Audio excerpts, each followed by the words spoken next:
Cloud and some outbreaks of rain pushing their way in. All that rain then towards eastern parts will make its way a little bit further westwards as we go through the day. So more places seeing some rain for a time, but it will be breaking up a little bit as we go through the day as well. Further west, yes, a better chance of seeing some brighter breaks in the cloud and also a few showers, so these not as heavy as those that we've seen today. Temperatures still a little bit on the low side for the time of year, just about scraping into the low 20s.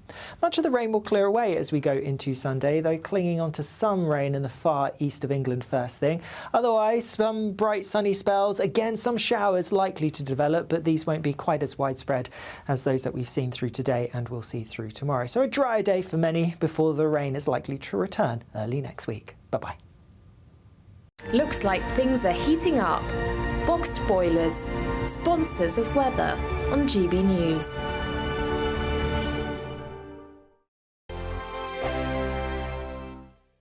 Summer could be a scorcher, with your chance to win £30,000 cash, our biggest cash prize to date. It's totally tax-free, which means you get to spend every single penny however you like. What plans would you make with an extra £30,000 cash in your bank account? Take your family on the ultimate holiday, buy that treat that's always seemed out of reach, or just put it in the bank for a later date. However you'd spend it, make sure you don't miss out. For another chance to win £30,000 in tax-free cash, text CASH to 63232. Text costs £2 plus one standard network rate message. You can enter online at gbnews.com/win. Entries cost £2. Or post your name and number to GB07 PO Box 8690 Derby DE1 9TT. UK only. Entrance must be 18 or over. Lines close at 5 p.m. on the 30th of August. Please check the closing time if listening or watching on demand. Good luck. Weekdays on GB News. Wake up to breakfast every day from 6 a.m. Followed by Britain's newsroom at 9:30. At noon, it's Good Afternoon Britain. Followed by Martin Daubney from 3 p.m. Only on GB News, the People's Channel, Britain's news channel. We're proud to be GB News, the People's Channel. And as you know, we always love to hear your views. Now, there's a new way of getting in touch with us at gbnews.com/yoursay. By commenting, you can be part of a live conversation and join our GB News community. You can even talk to me, Bev Turner, or any of the members of the GB News family. Every Saturday, 10 till 12, we'll bring you all of the news that you need to know. We'll also remind you that there is so much to smile about. It's my favourite time of the week. I get to relax, enjoy some light-hearted stories, and let Ellie teach me about fashion too. That's Saturday Morning Live, every Saturday, 10 till 12. Only on GB News, Britain's news channel. Hi there, I'm Michelle Dewberry and I'm going to take a second to tell you all about my show, Dubes & Co. We start off with the issues of the day. We then bring in both sides of the arguments. We get rid of the disrespect. And then you throw me into the mix. And trust me, I'll tell it exactly how it is. And then, of course, the magic ingredient, you at home. We mix it all together and what have we got, in my opinion, the best debate show in town. Monday to Friday, 6 till 7 on GB News, Britain's news channel. Good afternoon, Britain. Your lunchtime update on the stories that matter across the UK. From breaking news and insightful analysis, inspiring stories and lively debates. You're comparing yourself to a former Prime Minister. Which is it? Stay informed, stay updated, stay entertained. I just don't know how anyone would not want to be there. Every weekday from midday. We are Good Afternoon Britain, only on GB News. Britain's news channel.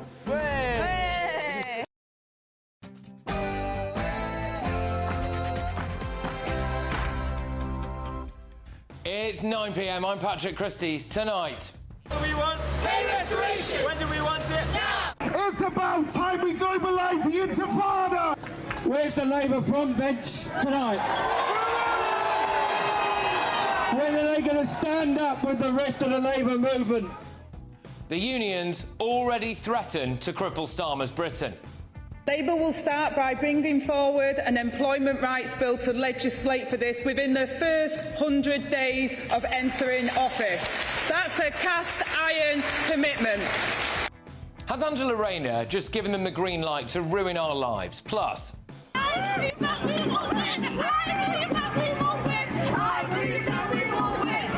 It's an exclusive. We expose the group set to cause mayhem in Parliament next week. And... Guess who's back? Guess who's back? Guess who's back? Nigel Farage is on this show shortly with a big announcement. Also tonight...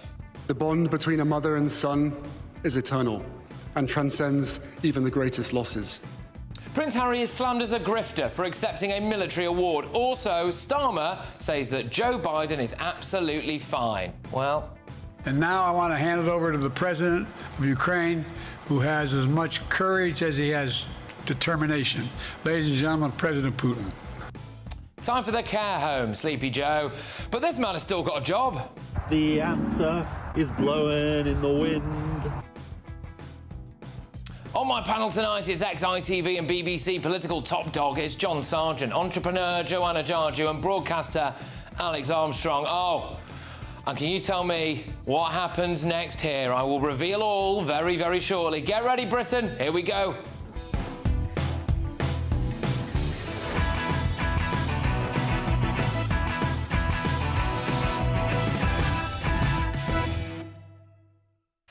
The unions are about to cripple Labour's Britain. Next.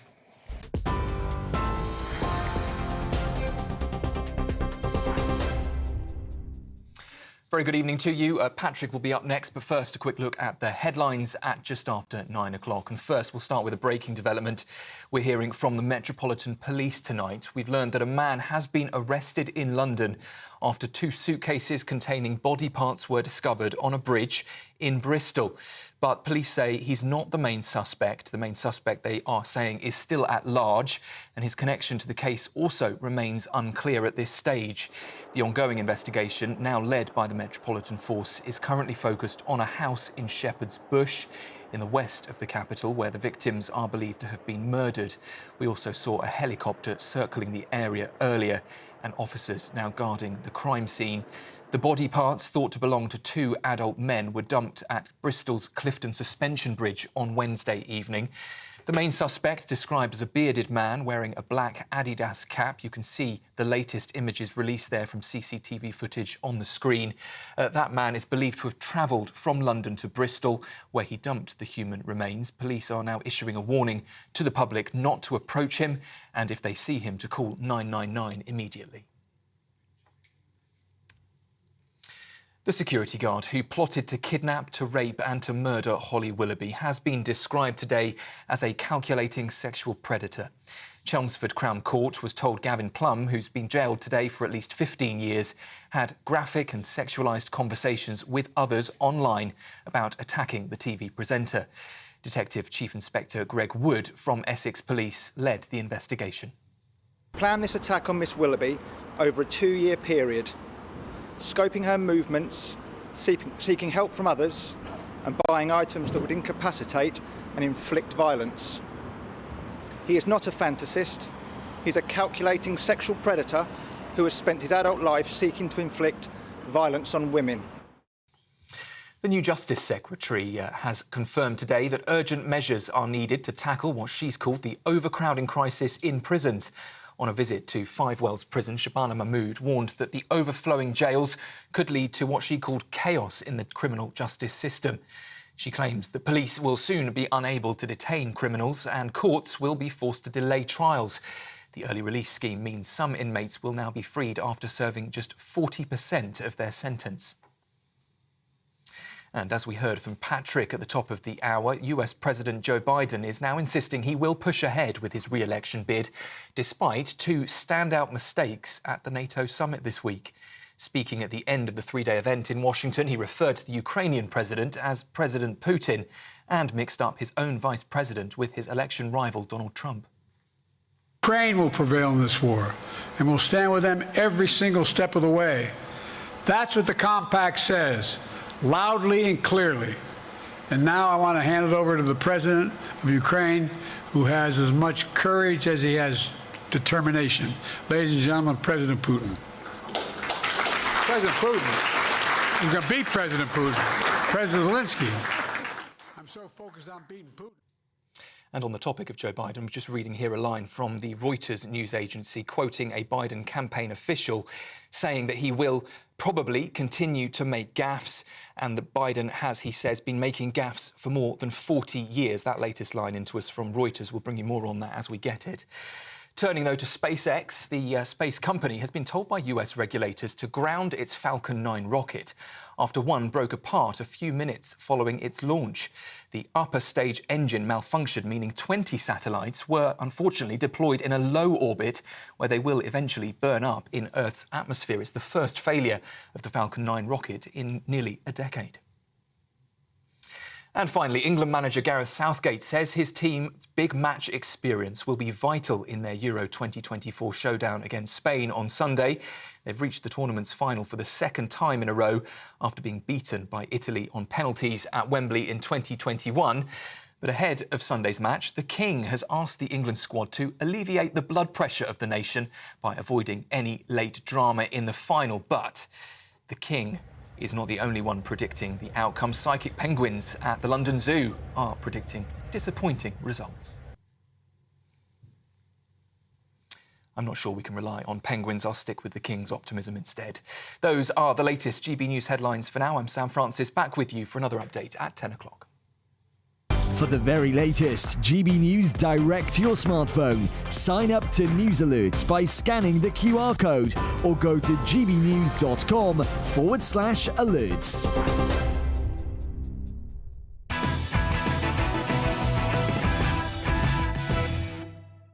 Welcome along. It's taken just a week of Labour in power for the trade unions to threaten monumental strike action. Get ready for Starmageddon. Yesterday, when asked if he'll give the unions what they want, the Prime Minister said, no. Obviously, there are a number of pay settlements to be gone through on an annual basis, but the finances are in a very poor state. I think that's obvious, all right? But the Deputy Prime Minister, Angela Rayner, seems to have promised the unions something completely different. Labour will start by bringing forward an employment rights bill to legislate for this within the first 100 days of entering office. That's a cast-iron commitment. And then at the front of The Guardian today, the unions start piping up about whopping great big pay rises. The National Education Union is run by this guy, Daniel Kabidi. It's about time we globalise the Intifada! Yeah, that's great, isn't it? He's reacted to Starmer's comments by saying, this is not what we want to hear from the new Prime Minister. We expect an above-inflation teacher pay offer that is fully funded. Failing to provide properly funded pay increases will have severe costs in terms of recruitment, retention and the delivery of education. Education is already at breaking point. Another below-inflation pay rise will break it. Expect a teachers' strike soon, everybody. In nursing, a Royal College of Nursing spokesperson said the next NHS pay award must be fair and come swiftly. We will consult our members on whether it meets their expectations. Any pay award must begin to turn around the staffing crisis in our health service. How long before the nurses are back out? Local councils. The Unite Union rejected a pay offer of just under 6%. Apparently, 85% of their members voted against it. Well, shall we have a look at what's already happening in Scotland? So in Scotland, where Labour have just overturned the SNP largely, a fresh wave of strike action by council workers could close schools and nurseries across Scotland just a few weeks into the new school term. Unison, the nation's largest public sector union, has written to all local authorities in Scotland to inform them that strike ballots will be issued to more than 38,000 workers in schools, early years and family centres. They already have a ballot in place for waste, recycling and street cleaning staff in a vote closing Wednesday next week, reportedly. Bin collectors from both the GMB and Unite unions have already voted for strike action after rejecting a pay offer. Buckle up, everybody. Labour's strike Starmageddon is possibly just a couple of months away. Let's get thoughts from my panel this evening. I am joined by former BBC and ITV chief political correspondent, it's John Sargent, entrepreneur Joanna Jarju, and, of course, as well, broadcaster Alex Armstrong. John, Starmageddon. It's happening. Well, no, it's not quite like that. There are two sides to this. The unions have got to prove that they have influence over the government. The government have got to prove that by being closer to the unions than the Conservatives were, it helps the economy. So it's a bit more complicated than let's have a great big row straight away. Whoever comes into the frame first of all and tests the government over pay rises, don't be surprised if the government stand firm, because if they don't stand firm, the whole argument is going to unravel for them. So the assumption that the moment they come into power, they distribute vast pay rises to all their union chums. I get that, but has anyone told that to Angela Rayner? Because we had played a clip there at the Trade Union Congress where she's offering all sorts of stuff, and now look, we've got but not teachers... not on pay. Fine, but teachers, nurses, refuse collectors, we've got council workers, they're all trying it on, Alex. They absolutely are. But we're heading to another winter of discontent. This is James Callaghan all over again, and the failure...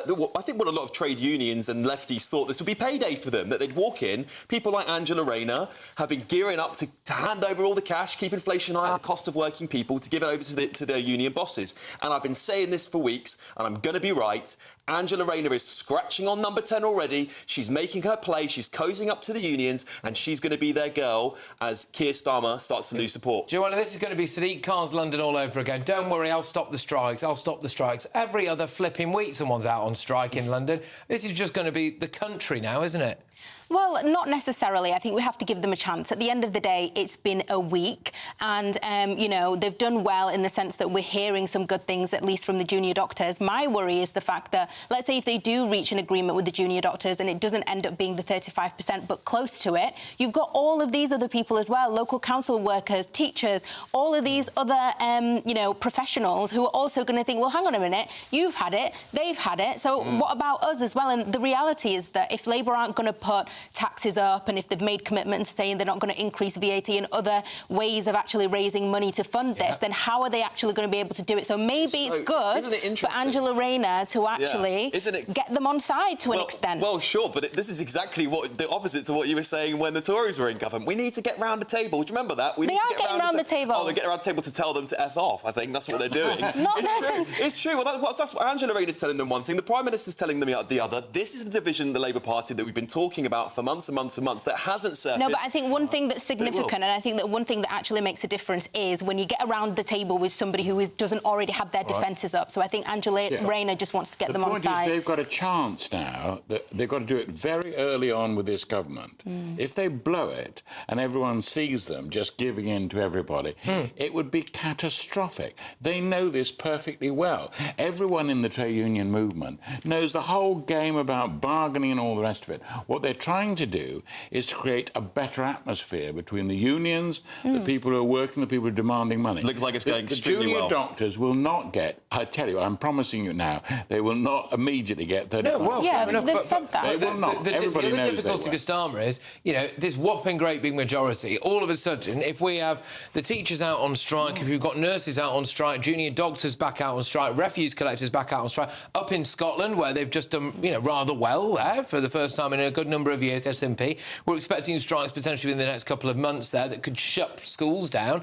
You know, all of a sudden, you know, that majority, what's going to be going on behind Keir Starmer at PMQs? They're all going to be wanting to be on the picket lines, aren't they? But the Labour government under Callaghan, remember, they created the winter of discontent. They were saying no to the unions. They were saying no to the people. That's what they're saying now, though, John. No, but they're saying no. But don't... Starmer's saying no. But it's not a complete You can't have the argument both no. ways. You can't say, oh, they'll give in easily, and let's go back to the winter of discontent. The winter of discontent was a real bitter argument between a Labour government and the unions demanding more money. That's what I'm saying. I think the problem is, to some extent, because you've got all of these different people in different professions wanting a pay rise, they're going to have to prioritise. And that's the problem where, you know, you're saying that you want more teachers, and one of the reasons why the teaching union and people like that also want a pay rise is for recruitment and retention. And I know this because I sit on a board for a school trust, so I know that it's really important. But how are you going to get that recruitment if you don't give them... But this is the problem of power now, isn't it? For years and years and years, it's been easy to sit on the opposition benches, say that you're on the side of the workers, you know, maybe turn up at the odd picket line, maybe say, isn't it just an absolute disgrace that nurses are underpaid and teachers are underpaid? Look at what the Tories have done.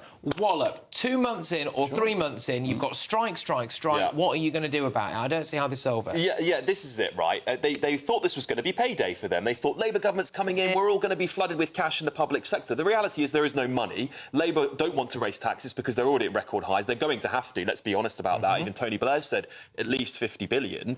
And the reality is that they're now going to be held by the trade unions. You can't say that Keir Starmer and now the cabinet have been saying it's going to be easy to give lots of money. They're not saying it all through the election campaign. But Pat's argument, John, there wasn't lots of money. Pat's argument, John, they've been out on the picket lines. They've been out saying we're going to fix this for you when they don't actually. No, they've said they're going to fix it by getting around the table. The absolute, like, you know, scenario that I can see coming in a few months' time is Keir Starmer standing up and saying one thing about the unions and Angela Rayner being caught on a microphone somewhere or in a different interview saying the exact opposite. And then the Labour Party is completely absolutely split. Right. And every single front I'll tell you who I would back in that right. contest. Who would you back, Keir Starmer or Angela Rayner? Angela Rayner. Angela, the same way that Ed Miliband beat out his very popular brother David Miliband. Guess why? Because the unions were in. That's another thing as well that's worth noting, keeping an eye on. Ed Miliband wants all the money in the world to do what he wants to do. We've got a clip of him later on in the show, by the way. Mugging himself right off with the ukulele. They said he wants all the money. We've got him, and he wants all the money. OK, and then we've got as well, you know, a couple of other people knocking about there in the Labour Party. We've got a vote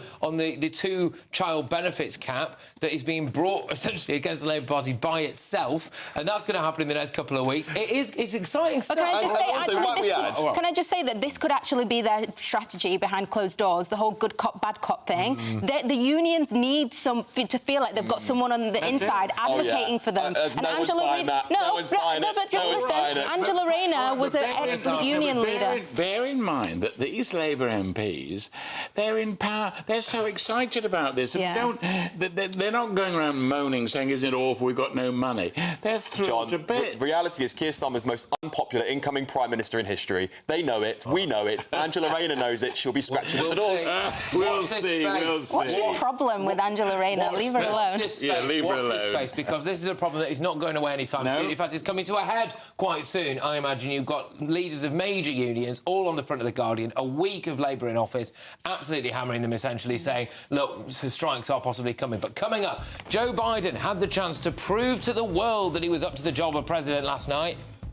And now I want to hand it over to the president of Ukraine, who has as much courage as he has determination. Ladies and gentlemen, President Putin.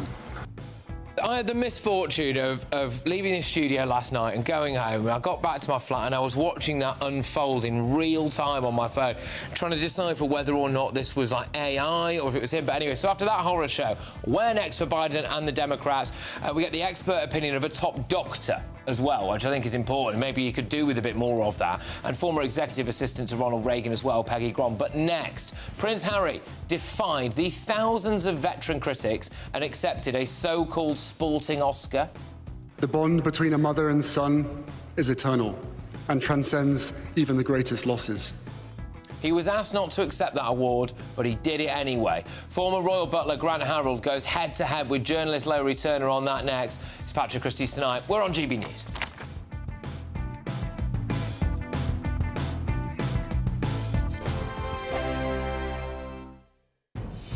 Good afternoon, Britain. Weekdays from midday. Now, time for the best part of the show, Our Greatest Britain, where we share amazing people who do amazing things. And this week, that is Dr. Leo Cheng and Reverend Hilary Cheng. Well, Dr. Chen regularly serves as a volunteer surgeon aboard the Mercy ships in West Africa and has recently served his 17th mission aboard the ships. He volunteers with his wife, Reverend Hilary Cheng, a Methodist minister in the UK. Thank you for joining us, and what a privilege. So just briefly explain, what are Mercy ships? Well, Mercy ship provide world-class surgery on the ship, and the ship then sail to these poorest of the poor country because there's no infrastructure to get road or rail there. And we offer free surgery and also education, training of medical staff, and part with the local or the host nation to build up their surgical and anaesthetic services. So how long have you been travelling West Africa? You go on all these different ships, different ports, and you treat the needy and the vulnerable. How long have you both been doing this? 20 years. 20 years? Just over 20 years. And you take the time to do this out of your own holiday from work. Why do you do it? Well, because I'm indebted to the education in this country with all the qualification I get. And NHS is great. I love the NHS because without NHS, we see cases that we see in the low-income country. And I want to make use of my hand to help those people who have no way of helping themselves, because the tumours, the deformities, not just a physical ailment, but it's being ostracised and die early, commit suicide because they've been ostracised by their family. When you're on the ship, you are seeing the very worst that the country can offer. I find it a great privilege to work alongside these people. GB News, the People's Channel. Good afternoon, Britain. Your lunchtime update on the stories that matter across the UK. From breaking news and insightful analysis, inspiring stories and lively debates. You're comparing yourself to a former Prime Minister. Which is it? Stay informed, stay updated, stay entertained. I just don't know how anyone would not want to be there. Every weekday from midday. We are Good Afternoon Britain, only on GB News. Britain's news channel. If you want your news to be straight talking, this is a nightmare for the Conservatives again. Down to earth. It's not just Nottingham where this is happening, is it? And most importantly, honest. Hard-working, middle-class taxpayers, they'll get their book thrown at them. They catch me, Martin Daubney, Monday to Friday, 3 till 6 p.m. on GB News, Britain's news channel. In the GB newsroom, we bring you the news as it happens. With our team of dedicated journalists across the UK, GB News brings you accurate reporting of the day's topical agenda. When the news breaks, wherever and whenever it's happening, we'll be there. This is GB News, the People's Channel, Britain's news channel. I'm Christopher Hope. From pop stars to politicians, I'll interview anybody in a pub who's got a political opinion. Join me every Friday on Spotify, Apple Podcasts, YouTube or gbnews.com, or wherever you get your podcasts. This is GB News, the People's Channel.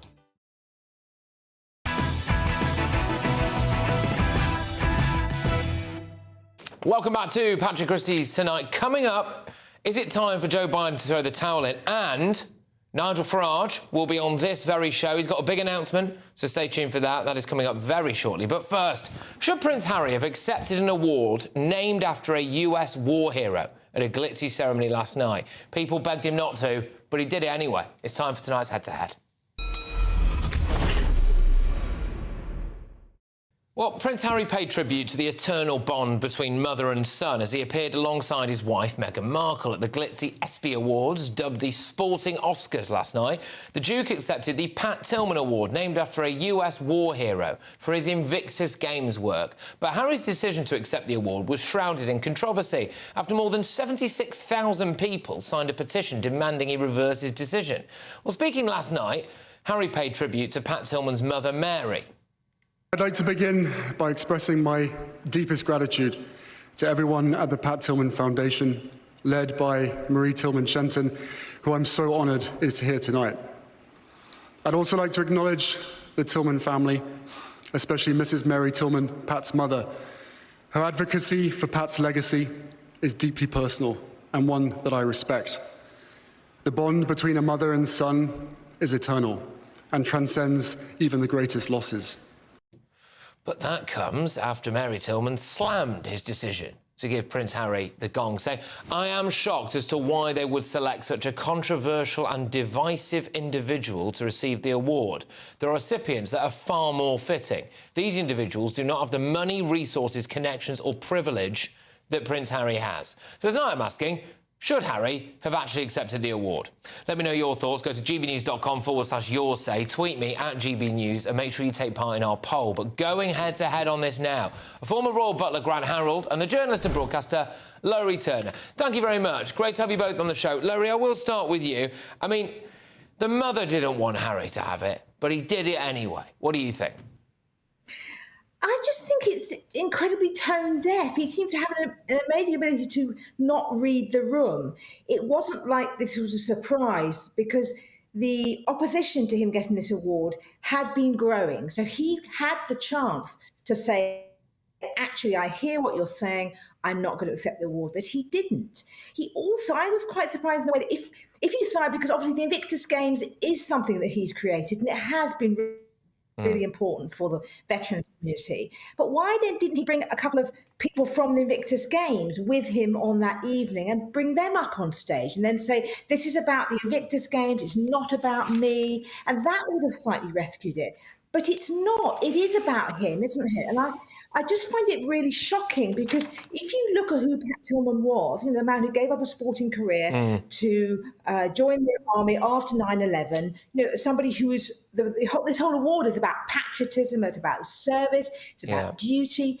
And yes, Harry served in Afghanistan, but at the moment we needed him in COVID, he left the country. He has not latterly shown anything other than a lot of contempt for the country that we would hope he would be critic about. I'll come back to you. I mean, Grant, the comments there from the mother are absolutely damning, right? Saying that he's had too much privilege, he's such a divisive figure, all of that. And you think, actually, would he have been anywhere near this award if he wasn't Prince Harry? And has he just stood up there for a bit of clout? Actually, my views. We've discussed Harry and what's going to happen over the years quite a lot. I think with this one, I find this slightly different. As Larry's just mentioned, obviously he's got the involvement with the Invictus Games. He has served his country.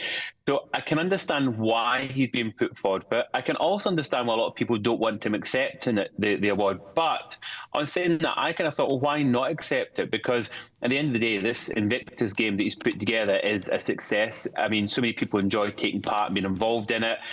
Again, yes, I don't disagree. It'd be a good idea maybe to have a few representatives there. But I think to obviously they're acknowledging, they're honouring this. Obviously, Pat's mother feels quite strongly about it, quite rightly, and she's voiced that, which equally is quite right. I think that's why Prince Harry's taking a bit of a diplomatic approach. I noticed the way he addressed, obviously, his mother, paid tribute to her. I think he's trying to, I think he's kind of trying to soften the situation by paying tribute to her and kind of thanking her almost. Which is a really nice thing. Which is a nice thing to do. But I don't really see any reason for him not to accept this award, despite everything else that's going on. I'm basically focusing this on his Invictus Games and the service that he's done for his country. OK, all right. And Larry, I want to ask you, I mean, the Invictus Games are a great thing, and Harry has done a huge amount for that. So I suppose there is a case to say that he should have actually been awarded this. Well, there seems to be not a week goes by when he's not been given some kind of award. Is that what he does for a living now? He just kind of goes around, gives a few speeches, shakes a few hands, accepts another award. I think it's really toxic, the environment he's in America, where everybody keeps saying, what a great guy you are, you're amazing, you're fantastic. I think he needs a bit of dose of Britain again. He needs to come back here, a bit more rough and tumble. He might have a more kind of nuanced view of himself. My concern is that, he's being sanctified. He's now Saint Harry, and that's really worrying. But maybe he literally has nothing else to fill his time with. So this just makes him feel good. I just think that referencing his mother was so manipulative, particularly when he's got, he uses his mother to say, well, I know that, Pat Tillman's mum wasn't keen on me getting the award, but, I know how important No, I just thought if he understood how important mothers are, he might have listened to her. So, yeah. That is a point that a lot of people are... Yeah, that is a point that a lot of people are making online, Grant, that actually Harry's speech there, he will have known that the moment... Who had a face like thunder, by the way, when the camera cut to her, as we saw in that clip earlier on, who had said that she didn't want him to take it. 76,000 people signed a petition saying, no, we don't want him to have it. Other very prominent members of the veteran community have come out previously and said it's really bad for Harry to be doing this. He absolutely shouldn't be doing it. And there he was... He took the award and then kind of referenced Diana. I just wonder if he was kind of really using Diana there as well. Do you know, Pat, it's such a tricky one, and I'm not disagreeing with what both of you are saying. I'm really not. I think what's difficult is, when you lose your parents, or as I have, as many of us have, you do reference them. I mean, without question, you bring them into conversations, if not daily, weekly or monthly.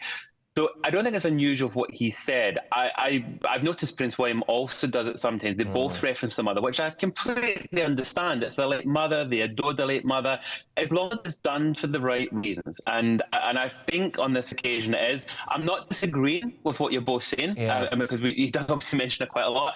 I'm just looking I'm trying to be positive and hoping that it's been done for the right reasons. But as you mentioned, I know that Pat's mother obviously didn't look too happy about the whole situation. No, and a lot of people are saying, what on earth was Meghan Markle doing there, standing with him on stage? Well, what's she got to do with all of this? But both of you, look, thank you very, very much. There's Grant Harold, there's former Royal Butler, we've got journalist and broadcaster Larry Turner. Great stuff. Thank you so much. Who do you agree with? Should Prince Harry have accepted an award named after a US war hero at a glitzy ceremony last night? Natasha on your side says, no one is denying his willingness to serve, but he really should not have accepted this award. Bruce says, he served his country and did his bit in the army, so I really think that can't be overlooked, even if he did throw his family under the bus. Tammy on X says, there are lots of issues which are more important than an overprivileged prince who hasn't got a clue how other people live. And I quite like the royal family. All right. And your verdict is in. 12% of you think that Harry should have accepted the award. 88% of you say that he shouldn't have. So, you know, that is quite overwhelming, isn't it? Coming up, he's led reform to Parliament. Guess who's back? Guess who's back? Guess who's back? Well, Nigel Farage is going to be on this show shortly with a big announcement, so stay tuned for that. But next, after Joe Biden committed his worst gaffe yet... And now I want to hand it over to the president of Ukraine, who has as much courage as he has determination. Ladies and gentlemen, President Putin. Now, I've got a couple of news lines for you as well in the last hour or so. So apparently 90 million quid's worth of donations to the Democrats Party dollars, have just been frozen, OK? And also they are now having some kind of meeting to decide whether or not Joe Biden has to go. So we'll bring on any update to you very shortly. But I am going to be speaking to a doctor about Joe Biden. Perhaps maybe he could do a bit more of that himself. And Ronald Reagan's former executive assistant, Peggy Grant. That's next. Stay tuned. Good evening. Here's your latest GB News weather forecast coming to you from the Met Office. Looking ahead to the weekend, and Sunday looks largely dry for many places, but through Saturday there will be some showers and some more persistent rain affecting eastern parts due to a weather system that's pushing its way in from the North Sea. So overnight, many eastern parts of England are going to turn largely cloudy, and there'll be some persistent rain for some of us. Further west, a greater chance of staying dry, but even here, some outbreaks of rain at times and quite a bit of cloud for many of us, though there will be some breaks in a few places over central western Scotland perhaps. Here temperatures could just about dip into high single figures, but elsewhere it's going to be a relatively mild start to the day tomorrow. It is also going to be a damp start for some eastern parts. Starting off looking in the south though, across central southern parts, some brightness first thing, 1 or 2 showers perhaps. A cloudier story as we head further north, particularly towards the east in those North Sea coastal parts. It is going to be quite a grey, damp day through much of the day. Some brightness perhaps for Northern Ireland, and the best of the sunshine across Scotland will also be towards western areas further east. We will see some thickening cloud and some outbreaks of rain pushing their way in. All that rain then towards eastern parts will make its way a little bit further westwards as we go through the day. So more places seeing some rain for a time, but it will be breaking up a little bit as we go through the day as well. Further west, yes, a better chance of seeing some brighter breaks in the cloud and also a few showers, so these not as heavy as those that we've seen today. Temperatures still a little bit on the low side for the time of year, just about scraping into the low 20s. Much of the rain will clear away as we go into Sunday, though clinging on to some rain in the far east of England first thing. Otherwise, some bright sunny spells, again some showers likely to develop, but these won't be quite as widespread as those that we've seen through today and we'll see through tomorrow. So a drier day for many before the rain is likely to return early next week. Bye-bye. Good afternoon, Britain. Your lunchtime update on the stories that matter across the UK.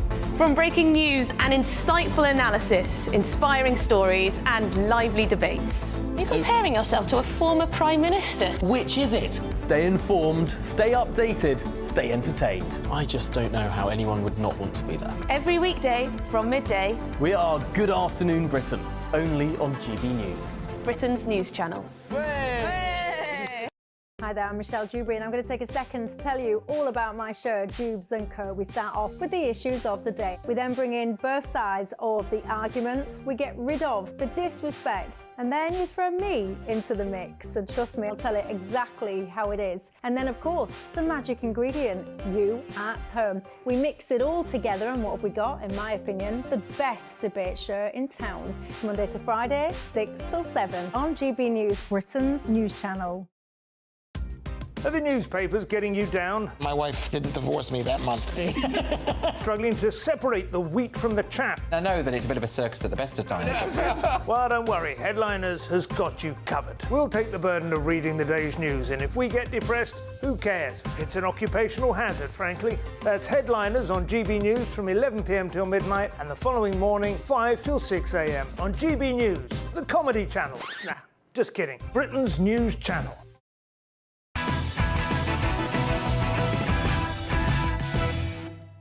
Welcome back to Patrick Christys Tonight. Still to come, we speak live to Nigel Farage, who's got a big announcement he's going to be telling you all about on air. But that's in a few minutes' time, because first, Joe Biden just cannot seem to get his act together after a string of embarrassing gaffes, but Keir Starmer was desperate to defend him after their meeting early this week.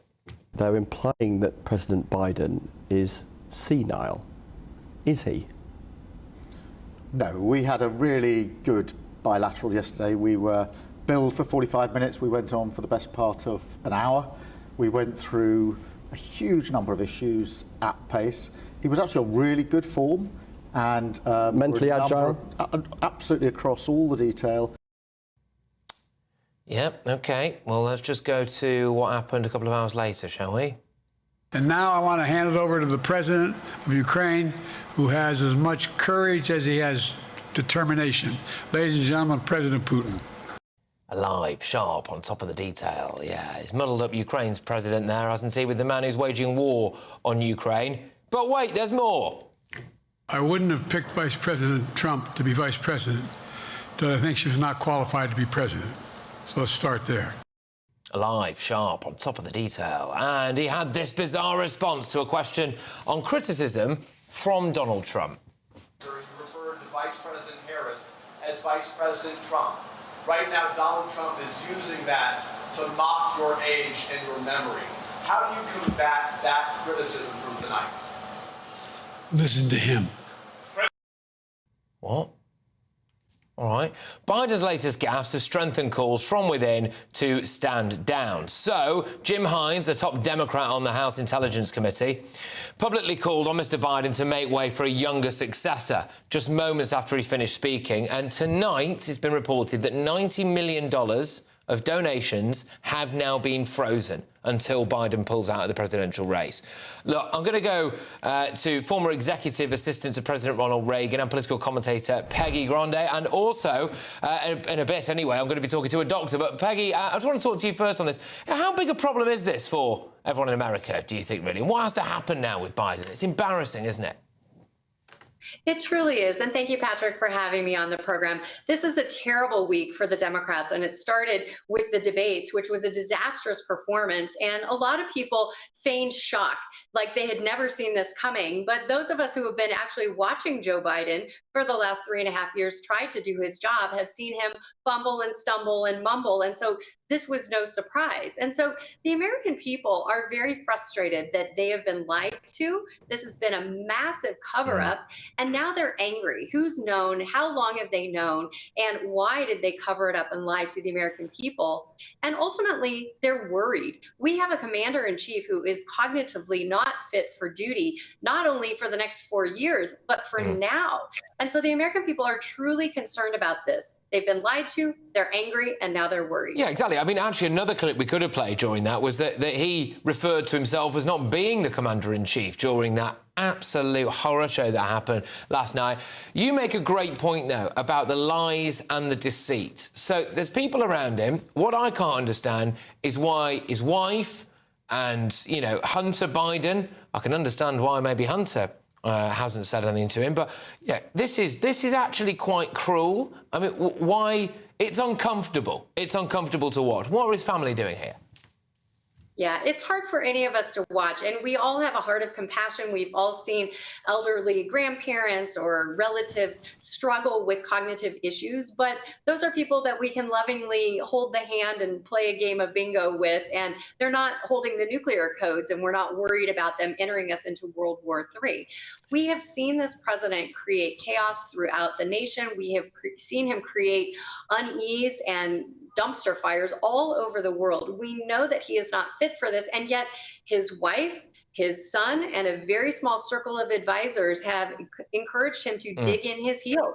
He has repeatedly said he is not going anywhere. The snowball is rolling toward him of people who have asked him to get out of the race and have done so publicly and in a very embarrassing way. But as recently as today, he said he's not going anywhere. And I think he's going to hold that money hostage. $220 million in the war chest that only he or Kamala Harris can use. And Kamala Harris is not a great replacement for Joe Biden at this point. No, and can I just to kind of try to localise it a bit here to us here in the UK, right? This, I think, puts into context the really disgraceful scenes, I think, that Joe Biden did when he came to visit Ireland and he was slagging Britain off left, right and centre. He's done it a few times. And you think, actually, if this is just some kind of senile old man with a few advisors behind him who are putting all this stuff in his ear, that puts it into context. But there's more than just, like, the nuclear codes at stake here. You know, it's our special relationship. It pains me to see the world, and I'm sorry to say this, Peggy, but, you know, laughing at America at the moment because of Joe Biden, not because of the American people, but because of Joe Biden.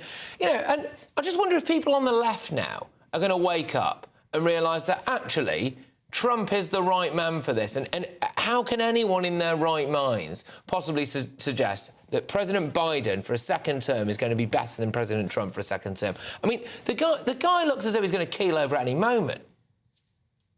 Well, this has been going on for years, and those of us who have been telling the truth, we listened to Joe Biden when he said, well, for those who think that I'm too infirm to hold this job, just watch me. Well, we have watched him. We've watched him trip upstairs and fall on his bike and mumble his words, and people are very worried. And to your point, it's not just people here in the United States of America. We know that across the world, our allies no longer trust us. And even more worrisome, our enemies no longer fear us. And that is a dangerous place that Joe Biden has put us into.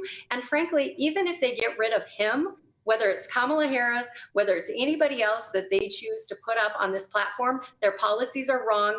Americans know it. They know that they're less safe. They're more poor, and the wide open borders have just endangered all Americans. We see it, we know it, and even the Democrats can't hide it anymore. You know, I think all of this talk, it seems from what I can gather that everyone sues everybody all the time in America and that it's an incredibly litigious environment. I mean, you know, President Trump's found that out the hard way, hasn't he? But I just wonder whether those advisors and those people who are in Joe Biden's inner circle, the damage that they have done potentially to the world, actually, by propping this guy up and trying to mask the fact that they must know that he can't even tie his own shoelaces. That, I mean, it feels like it should be a criminal offence. I don't know whether or not it is. But, Peggy, can I just say a massive thank you to you? Always a pleasure to have you on the show. Always great to see you. You take care, and I'll see you again very, very soon. That's Peggy Grande there, who is political commentator now and, of course, was the former executive assistant to President Ronald Reagan. Coming up, we take you exclusively inside, good this, the meeting of a left-wing, a radical left-wing group set to cause chaos when Parliament opens next week. We managed to get a reporter on the inside of one of their meetings. They are essentially planning to attack Parliament next week. We'll give you the inside story. Plus, it's another issue for a Boeing aircraft, apparently. I'm going to play you a clip that, oh, gosh, it'll make your heart sink. But next, he's led reform to Parliament. But now Nigel Farage is back on this show, and he's got a big announcement for you. That's coming next. Stay tuned. Good afternoon, Britain. Your lunchtime update on the stories that matter across the UK. From breaking news and insightful analysis, inspiring stories and lively debates. You're comparing yourself to a former Prime Minister. Which is it? Stay informed, stay updated, stay entertained. I just don't know how anyone would not want to be there. Every weekday from midday. We are Good Afternoon Britain, only on GB News. Britain's news channel. GB News Breakfast, every day from 6 a.m. No, it wasn't just us who celebrated the big football match on Saturday. Prince William was in the crowd in Dusseldorf and couldn't help but show his relief when England scored. And over the weekend, it was also announced that the Prince of Wales is set to star in a new two-part documentary on ITV covering his mission to try and eradicate homelessness. Well, let's talk about this and much, much more with Angela Levin, royal biographer, who joins us in the studio. I'm glad to hear that this documentary's been made, Angela, because I worried that he made this big announcement about homelessness and I thought, goodness me, here is somebody who could maybe do something about this. And then it's all seemed to have gone quiet. He's been very busy with it, actually. He's gone all over the country to see different areas and how they have been, and to try and change people's attitude to homelessness, that they're people who need help and want to get back into a normal life. I think it was 2009, he slept out in the street to see for himself what it was like. And he also helped people who are selling the magazines, the big issue. So I think he was actually just covering the basic about what it was like for him and how he can now help other people. He and Catherine are putting £3 million straight away into that, and it's going to be... Where does that money come from? Their own foundation, you know. Oh, yeah. Yeah, so they're not taking it from our tax or anybody else's. He wants to do this so badly because of his mother. You know, she took them to see people who were homeless, and even if he can't do everyone, he can help people be kind and understanding. GB News, the People's Channel. Are the newspapers getting you down? My wife didn't divorce me that month. Struggling to separate the wheat from the chaff? I know that it's a bit of a circus at the best of times. Well, don't worry, Headliners has got you covered. We'll take the burden of reading the day's news, and if we get depressed, who cares? It's an occupational hazard, frankly. That's Headliners on GB News from 11 p.m. till midnight, and the following morning, 5 till 6 a.m. on GB News, the comedy channel. Nah, just kidding. Britain's news channel.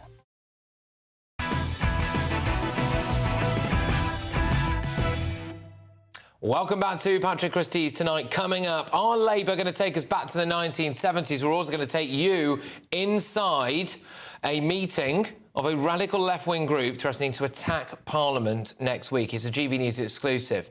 But first... Farage, Nigel, Paul, Reform UK, 21,225. Believe me, folks, this is just the first step of something that is going to stun all of you. Nigel Farage, MP, is back on GB News, the People's Channel, Britain's news channel. And I'm delighted to say the man himself joins me now. Now, Nigel, I will throw it over to you to tell our viewers and our listeners what you've got in store for them. Come on. Well, first things first, Patrick, and even more important, is that today was born my second grandson in the space of 3 weeks. Can you believe it? So that's all. Congratulations, congratulations to everybody involved. Not quite sure I'm really equipped to be a modern granddad, but hey. So we've got that, which is very exciting, and I'm very pleased. So yes, obviously it's been a very exciting week, going into Parliament for the first time. Saying a few words in the chamber, getting the sense of the history of the place, the sort of sheer magnificence of the ceremony. But I am coming back to GB News, and I'll be broadcasting on Tuesdays, Wednesdays and Thursdays from 7 p.m. to 8 p.m, and it starts next Tuesday. And, you know, I've been with GB News continuously for 3 years. I've said very publicly that it's the best job I've ever had. I've loved doing it. So I can't wait to get started again. 100%. I mean, you're going to be shaking it up in Westminster. You're going to be shaking it up on the airwaves. I mean, people do seem to forget in all of this, Nigel, you are a multi-award-winning television presenter. So the idea that we wouldn't have wanted you back once you've found your way into the corridors of power is a little bit daft. I am worried, though, Nigel, that some people might try and shut you down. It's a Labour government now, and there's a particular chap called Chris Bryant who's in charge of DCMS. Are you ready for the fight? Yes, the same Chris Brandt that slandered me, using parliamentary privilege in the House of Commons, accused me of earning fortunes from the Russians. So, yeah, no, look, the instincts of people like Brandt are concerning. Ofcom it's got mission creep. It seems to want to control more and more and more what is said on British television and radio. And there'll be some battles. But look, there are rules, and we obey the rules. We're grown-ups, we're sensible. And I think within the limits of those rules, I can still present on GB News and still have big, strong, healthy debates with loads of opinions, including my own. I really, unless the legislation was to change, and that would be the most monstrous attack on free speech, I think it's going to be okay. I mean, it remains to be seen whether or not Chris Bryant decides to pick that fight with you, doesn't it, really? And I suppose, do you have a little warning for him if he does? Well, you know what? A lot of people who pick fights with me finish up very, very badly hurt indeed. Some, even top CEOs, lose their jobs and have to resign. So, if you want to fight, that's fine, but I wouldn't recommend it. Some people will say, hey, Nigel, look, you're an MP now. You've got a full-time job there. How can you possibly do this as well? Because I'm not a 9-to-5er, Patrick. I don't work 40-hour weeks or like the French or 30-hour weeks, and that's with a big lunch in the middle of the day. No, I mean, even today, I was at this desk at 4 a.m. this morning, going through emails, some from constituents, others asking me questions about the party or policies, and here we are. It's nearly 10 o'clock and I'm still going. So I can cram a lot in to a working day. Yeah, no, indeed. And, it'll be really interesting, I think, for people to see you, to have that additional insight from you, around Westminster now. You've got the bridgehead there in the House of Commons, and to see how that unfolds. One of the topics I imagine you will be talking about quite a lot is going to be holding our new Prime Minister's feet to the fire when it comes to his plan to tackle the small boats crisis. Well, we saw, didn't we, earlier on, that his preferred choice to lead this new Border Security Command, Nigel, was a chap called Neil Basu. He's rejected the job. It comes on the same day that 4 migrants died after their boats sank as they tried to cross the Channel from France. Is Starmer's migrant master plan already in tatters, do you think, Nigel? There is no master plan. All he's talking about is cracking down on the criminal gangs. We've been doing that against the drugs gangs for decades, and it's got us precisely nowhere. And, even if you put these traffickers in prison for life, others will come in their place because on a good week, a gang can make over €2 million. The rewards are so massive, the rewards are so high, and people will keep coming because no one gets deported anymore. The last Labour government were deporting tens of thousands of people a year. Now we deport virtually no one. And isn't it funny, on that theme, that we're sort of emptying our prisons? Well, why not just deport the 11,000 foreign criminals back to where they come from? We've lost our guts, we've lost our backbone, and we're terrified of this court in Strasbourg. No, Starmer, I promise you, if we finally get an English summer, because there hasn't been much of one yet, if we finally get a few calm weeks, thousands and thousands will cross that English Channel. They'll all be young men, they'll all be undocumented, they'll all come from countries that are genuinely posing a high risk to terrorism, that all come from cultures in which women aren't even treated as second-class citizens. And I've just got a feeling that this government is going to be really in trouble on issues like this pretty quickly. Yeah, indeed. I mean, I also highlighted right at the start of the show as well that the heads of several major unions are now either openly balloting for strike action or issuing massive warnings about potential above-inflation pay rises as well. So, strike Starmageddon is possibly just around the corner. Nigel, look, I have got to ask you, you've got your foot in the door in Westminster now and you've reorganised your party, haven't you? And there was a bit of noise yesterday about what that really means for people like Ben Habib. Do you want to clear up what's kind of going on there, really, and why you made certain decisions that you did? Well, number one, the party's under new leadership. I'm the leader now, not Richard Tice, who was previously. He made appointments. A new leader makes his own appointments, obviously, logically. But secondly, the fact is we're now a parliamentary party. And so I felt that the deputy leader role, which had been with David Bull and with Ben Habib, and there's no complaints about either of them whatsoever, but logically, that deputy leader now has to be in the House of Commons, and Richard Tice is fully, ably equipped to do that job. And secondly, we have to professionalise the party, and that's why I've chosen, Zia Youssef, this 37-year-old multi-millionaire, tech entrepreneur, a guy I've known for 10 years, a guy that's done phenomenally well in life, and right at the minute has loads of money and loads of time on his hands and nothing to do. So I've just given him a very, very tough job as chairman of the party to sort the whole thing out. All right. So just very finally, Nigel, remind us, when are you back on GB News, lighting up our television screens and radio sets? Next Tuesday evening, 7 p.m, and that'll be on the eve of the King's Speech in Parliament, which comes on the Wednesday morning, in which we're expecting up to 30 new pieces of legislation, including votes for 16-year-olds. I promise you, Patrick, there's no shortage of material to debate.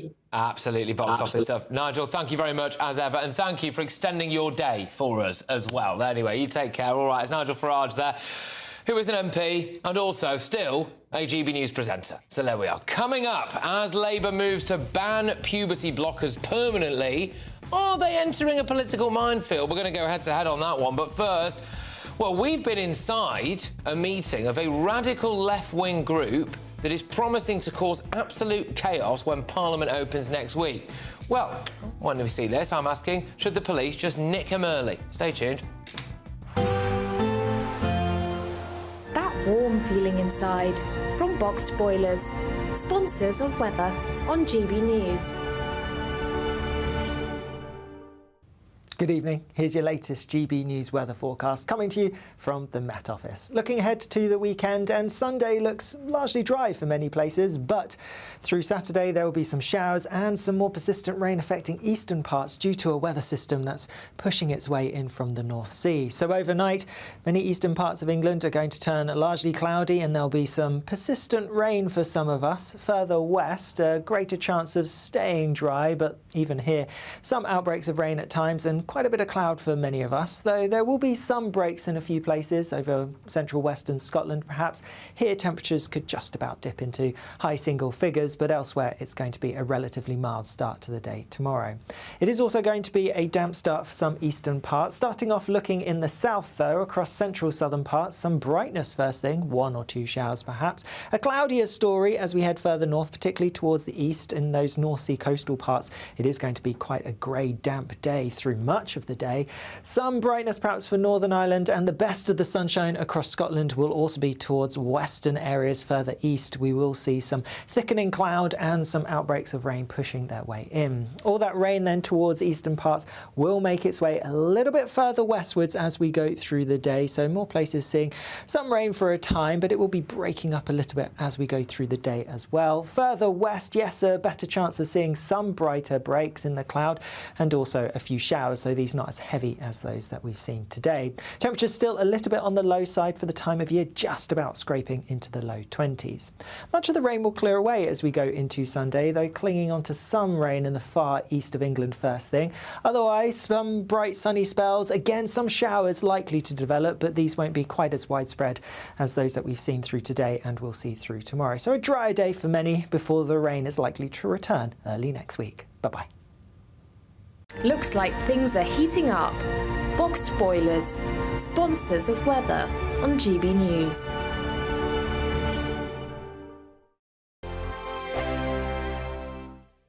£30,000 in cash has to be won. It's our biggest cash prize so far, and it could be yours. Phil was a winner. Listen to what he says about winning the Great British Giveaway. Hi, my name's Phil Cox. I just looked at my account and thought, oh my God, yeah, it's true, it's gone into my account.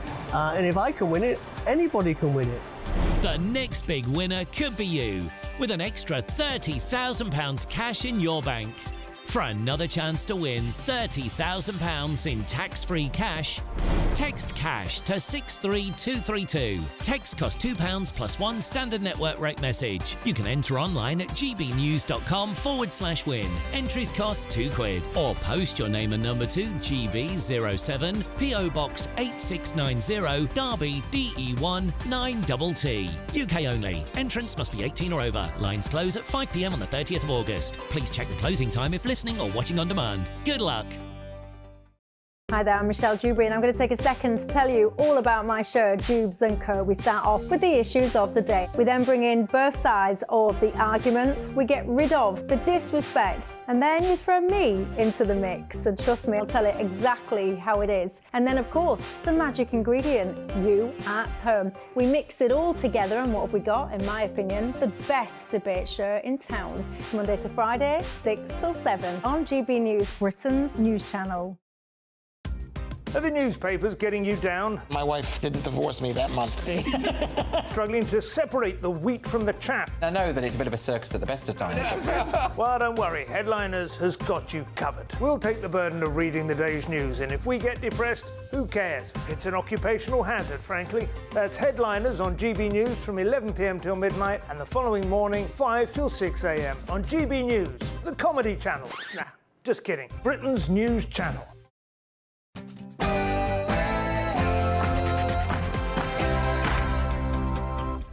It's 10 p.m. I'm Patrick Christys. Tonight.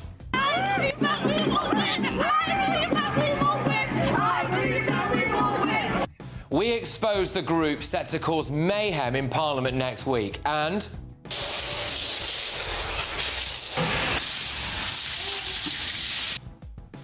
we've been inside one of their meetings. I will reveal all next. Plus, hi, I'm Angela Rayner with Terence Higgins Trust at London Pride. Well, now Labour say that they'll ban puberty blockers for under 18s. Plus, are you alert to issues of racial and social justice? Yes, I am. And if that is the definition of woke, I'll wear it as a bumper sticker every day of the week. that woke bloke has turned down the job of stopping the boat, so some good news there then. But this is the man in charge of your energy bills. The answer is blowing in the wind. On my panel tonight is ex-ITV and BBC political top dog John Sargent, entrepreneur Joanna Jarju and broadcaster Alex Armstrong. Oh yes, and I need you to tell me what happens next here, please. I'll reveal all very, very shortly. Get ready, Britain. Here we go.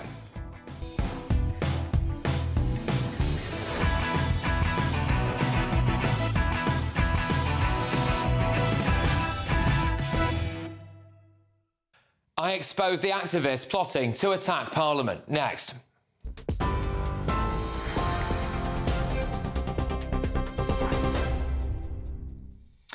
Patrick, thank you very much, and good evening to you. It's just after 10 o'clock, and leading the news tonight, police investigating the discovery of human remains found in Bristol have made an arrest today. A 36-year-old man's been detained in Greenwich in south-east London, although he's not the same person officers say they have been looking for in their major ongoing manhunt. That search continues for the main suspect, who travelled from the capital to Bristol on Wednesday with 2 suitcases containing body parts. The human remains, thought to belong to 2 adult men, were dumped at the city's Clifton Suspension Bridge. Chelmsford Crown Courts heard today that a security guard spent a number of years hatching his sadistic, brutal and degrading plans to kidnap, rape and murder Holly Willoughby. Gavin Plum, who's been jailed for at least 15 years, had graphic and sexualised conversations with others online about attacking the TV presenter. Detective Chief Inspector Greg Wood is from Essex Police and he led that investigation. Planned this attack on Miss Willoughby over a 2-year period, scoping her movements, seeking help from others and buying items that would incapacitate and inflict violence. He is not a fantasist. He's a calculating sexual predator who has spent his adult life seeking to inflict violence on women. The Justice Secretary has now approved plans to release prisoners early to avoid what she's called the collapse of the criminal justice system.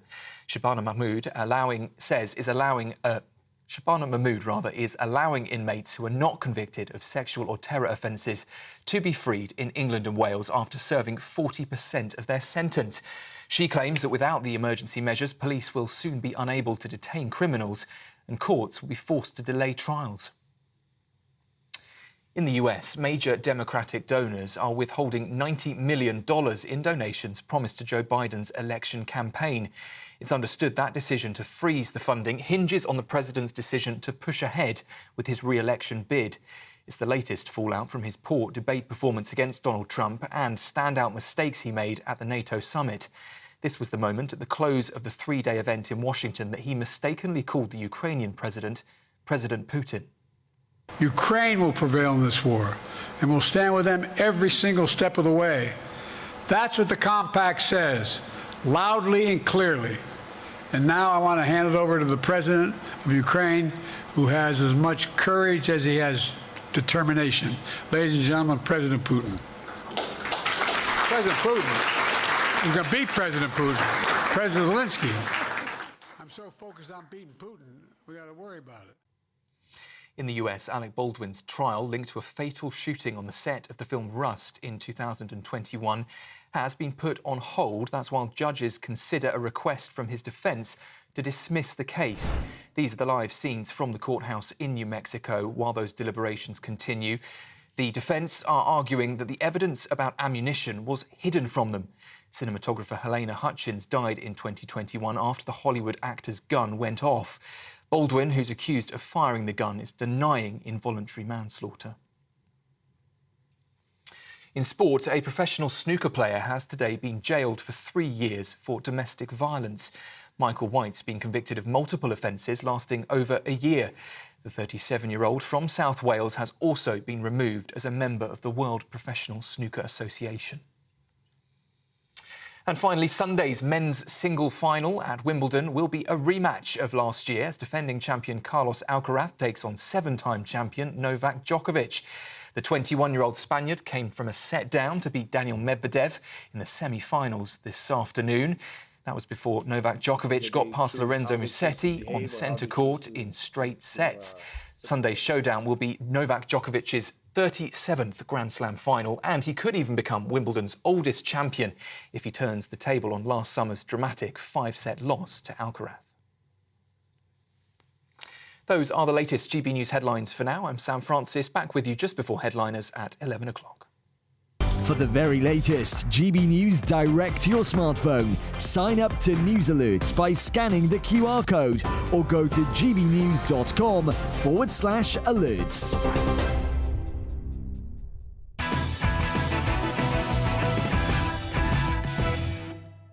Well, welcome along. There is a plot to attack the state opening of Parliament on Wednesday, July the 17th. Youth Demand, the group of nose-ringed, hair-dyed, unemployed trust fund babies, are angry about the climate and Palestine. They've brought you such classics as pretending to take a poo in Rishi Sunak's lake, or covering things in red paint before being carted off in the back of a police van. And, yeah, apparently they could just about fit their narcissism inside the back of that van.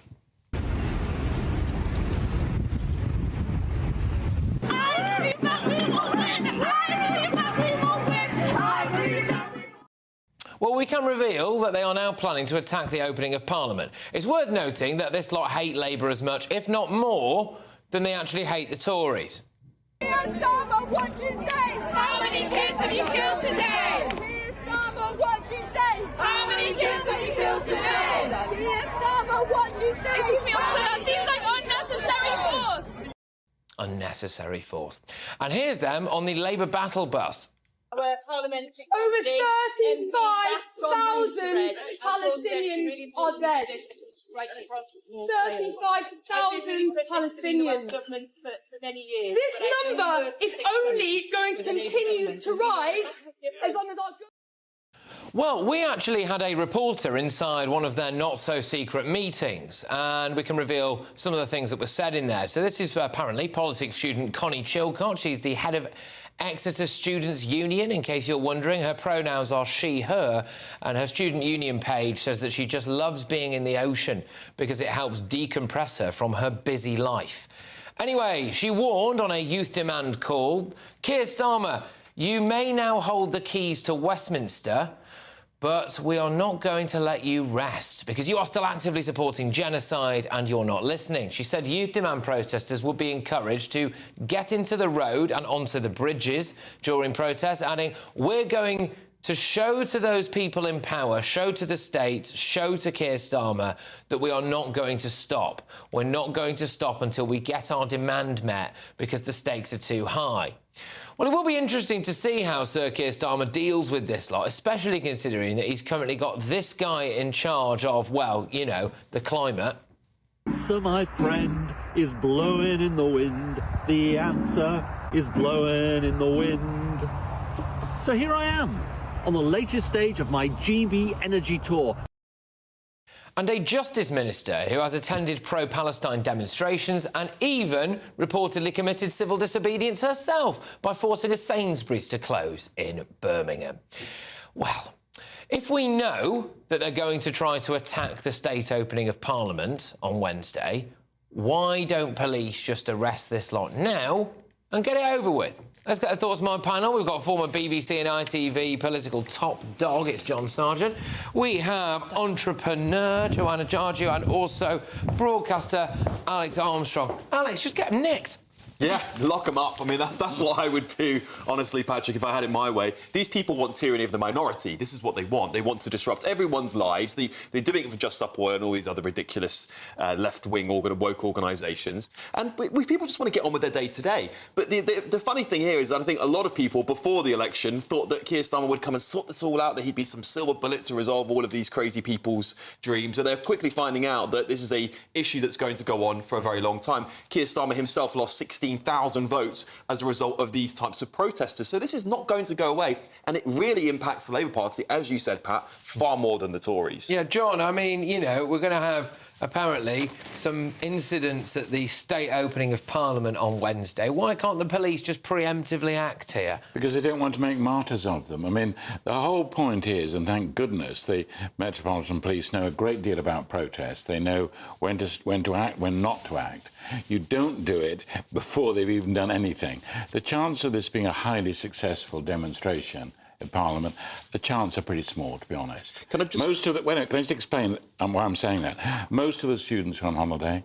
They've now decided they will increase their appeal by talking about climate and Palestine. I can tell you as an old demonstrator myself, the moment you do that, you have fewer people involved, not more people. Because you've broadened you've broadened it. You say, oh, yeah, you can do this, you can argue about that, you can argue about that. The temptation for the left-wing groups is always to split up and not be as effective.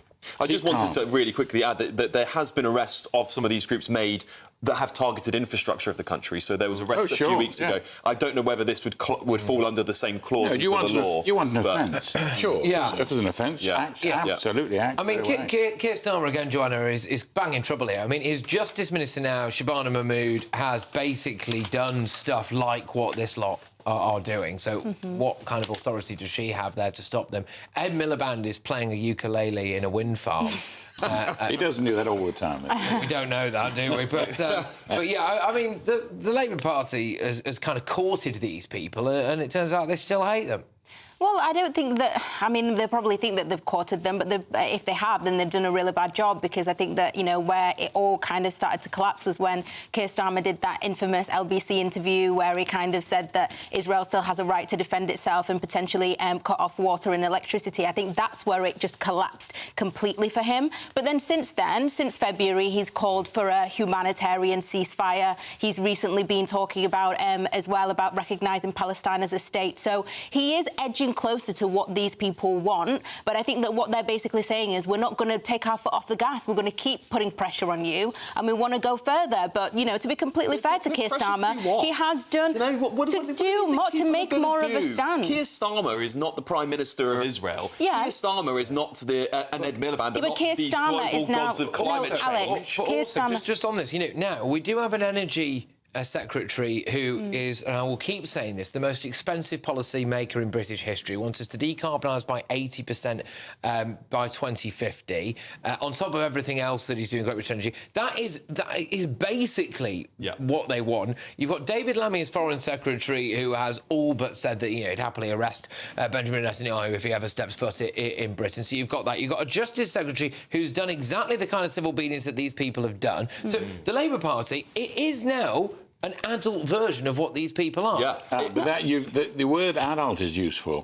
What the left-wing revolutionaries don't realise, but maybe they are beginning to realise, is that the Tory government is a much better target than a Labour government, because the Tories have been in charge for 14 years. They've done all sorts of things that people are genuinely cross about. Yeah, but it is not the same with Labour. So they will find they can shout outside Westminster. No, but on that point, it's not going to be as effective. On that point about them being the adult version. If you actually look at it and you're saying that, you know, it sounds pretty drastic to say 80%, but realistically, to get to net zero, it's 90% reduction and 10% offset. The cost of it, I reckon, is about well, yes, but at the same time, these are the things, you know, we signed up to things like the Paris Agreement. We talk about things globally, and we say that we're a global leader when it comes to things like this. Yeah. We also have to put our money where our mouths are as well at the same time. So he's doing the things about this stuff. This is the reality. But it's part of it. Hang on, guys. The British public don't care. They want to, but they don't, and that's the reality, because politicians like Ed Miliband and Keir Starmer have done a terrible job of making the case for these things. All they've told you is how much money it's going to cost our already bankrupt country. But what happens? What was on that? What happens when people who have been, you know, celebrating, yeah, the Tories are out, yeah, that's great, oh, yeah, screw the Tories, never kissed a Tory, all of that stuff, realise that the people we've got in now are facing the exact same issues, and actually all of these protest groups are still just as peed off as they were before. I'll tell you exactly what happens, Patrick, because it happened in the Conservative Party. They realise they haven't got what they vote for. They voted for someone who's going to be left-wing, who's going to give them more pay, who's going to sort out climate change, who's going to do all these wonderful, wonderful things, and they realise they can't deliver on them. Also and so what's going to happen, as I've been saying, they're going to split, aren't they? They're going to fight each other to the death. No, but the reality is, I broadly, some of the things that they protest for, I broadly agree with, but there's always going to be the more radical side of it. I don't feel as strongly or as if, you know, the government aren't doing enough in the 1 week that they've been in power. You've got to give them a chance. But also, I don't feel the need to necessarily be out there, you know, protesting already as if he hasn't gone as drastic enough, because he has to be state-like. You know, he's just been to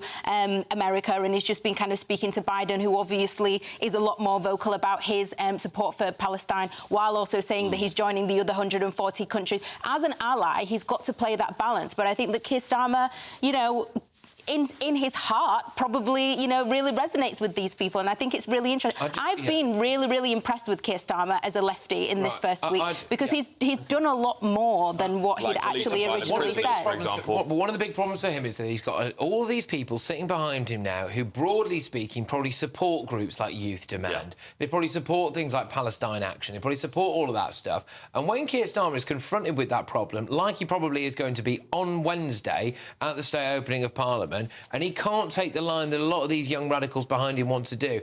I don't know, John. Do you think he can last that? No, he's got time. I mean, the crucial thing in politics is always not what are the issues, when are we going to do it straight away now? No, it's not that. It's how can we progress? Yeah. How can we get together the new group of people who are running the country?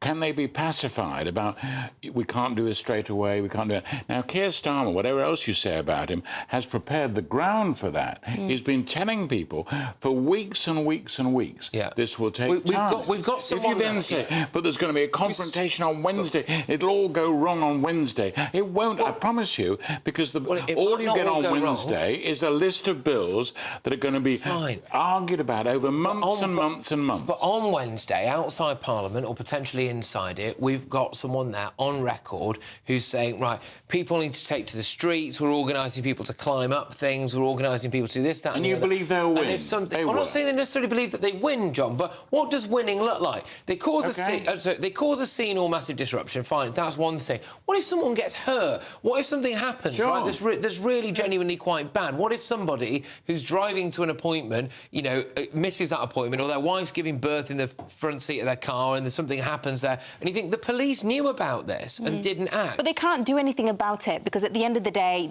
it's within their civil liberties. They've got that right to protest. You know, and even though it seems like a bigger deal because it's the state opening of Parliament, you had people who were also protesting outside when the King was the word is coronation. The coronation. I always talking about that word. Yeah. People were protesting. Obviously, it's not the same. They're not spray painting things, and this is where it really ruins the argument for me. The reality is now, wouldn't you? I would. Yeah, I'd act straight away, and I think this is what most British people would like us to do. Just get on with the job. No, of course they lots of would. people. There's intent to commit crime. Let's just lock them up and be done with them. Round up the usual suspects. We can't even keep them in prison. The usual suspects, John. We know who they are. There's plenty of prison spaces now that the violent criminals are going to get released from prison anyway, isn't there? I'm getting shouted at now, and rightly so, because I've overrun. Coming up, this man has turned down Labour's offer to lead its Border Security Command. Are you alert to issues of racial and social justice? Yes, I am. And if that is the definition of woke, I'll wear it as a bumper sticker every day of the week. Some good news there, then. But is Labour's plan to, quote, smash the gangs in tatters already? I'm going to be discussing that. I'm also going to be revealing tomorrow's newspaper front pages. But first, this is a big story. As Health Secretary Wes Streeting now moves to ban puberty blockers permanently for under-18s, is this common sense at last from Labour on trans, or are we about to have another massive row over it? Co-founder and trustee of the LGB Alliance, Bev Jackson, takes on discrimination lawyer Robin Moira White. That's next.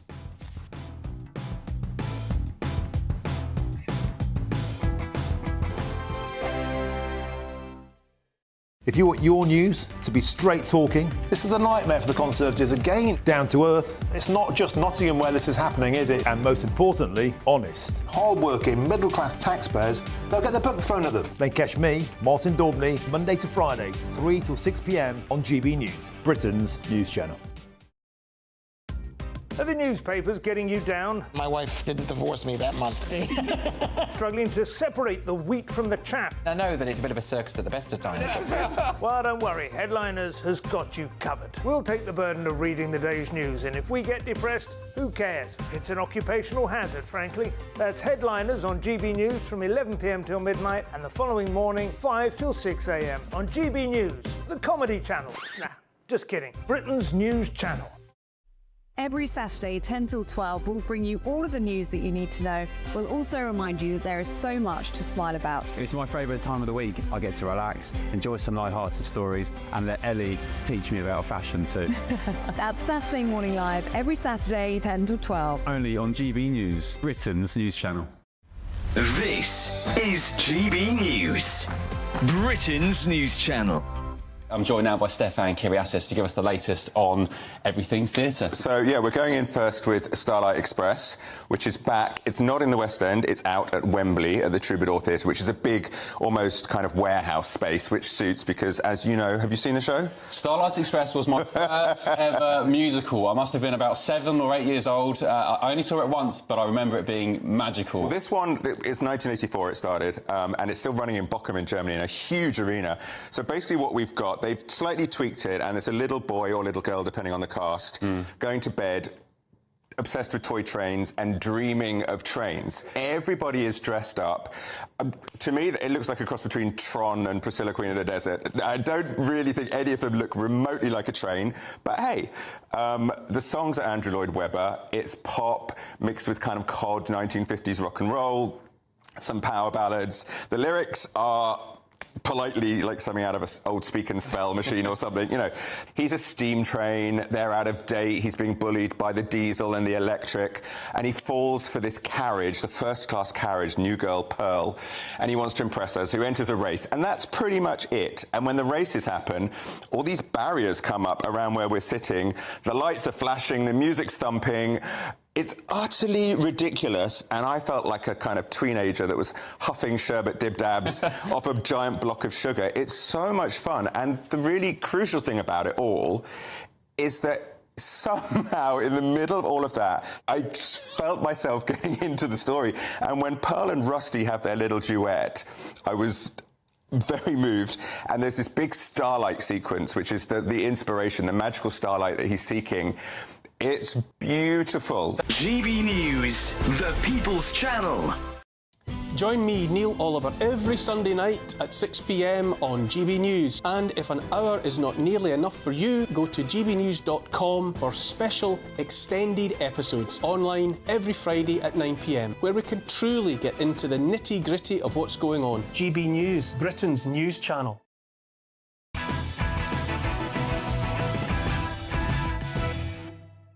Welcome back. Coming up, I'll bring you the very first look at tomorrow's newspaper front pages, hot off the press. We have actually now apparently found out exactly what type of criminal Labour will be releasing early, so that's good, isn't it? But first, The Telegraph are reporting that Labour will move to permanently ban puberty blockers for under-18s after the previous Conservative government introduced a temporary ban on the powerful hormones. It's understood that Wes Streeting intends to take a tougher stance on transgender issues, despite anger that this is expected to draw from the trans lobby and the hard left of the party, as he acts on the advice of the landmark Cass Review.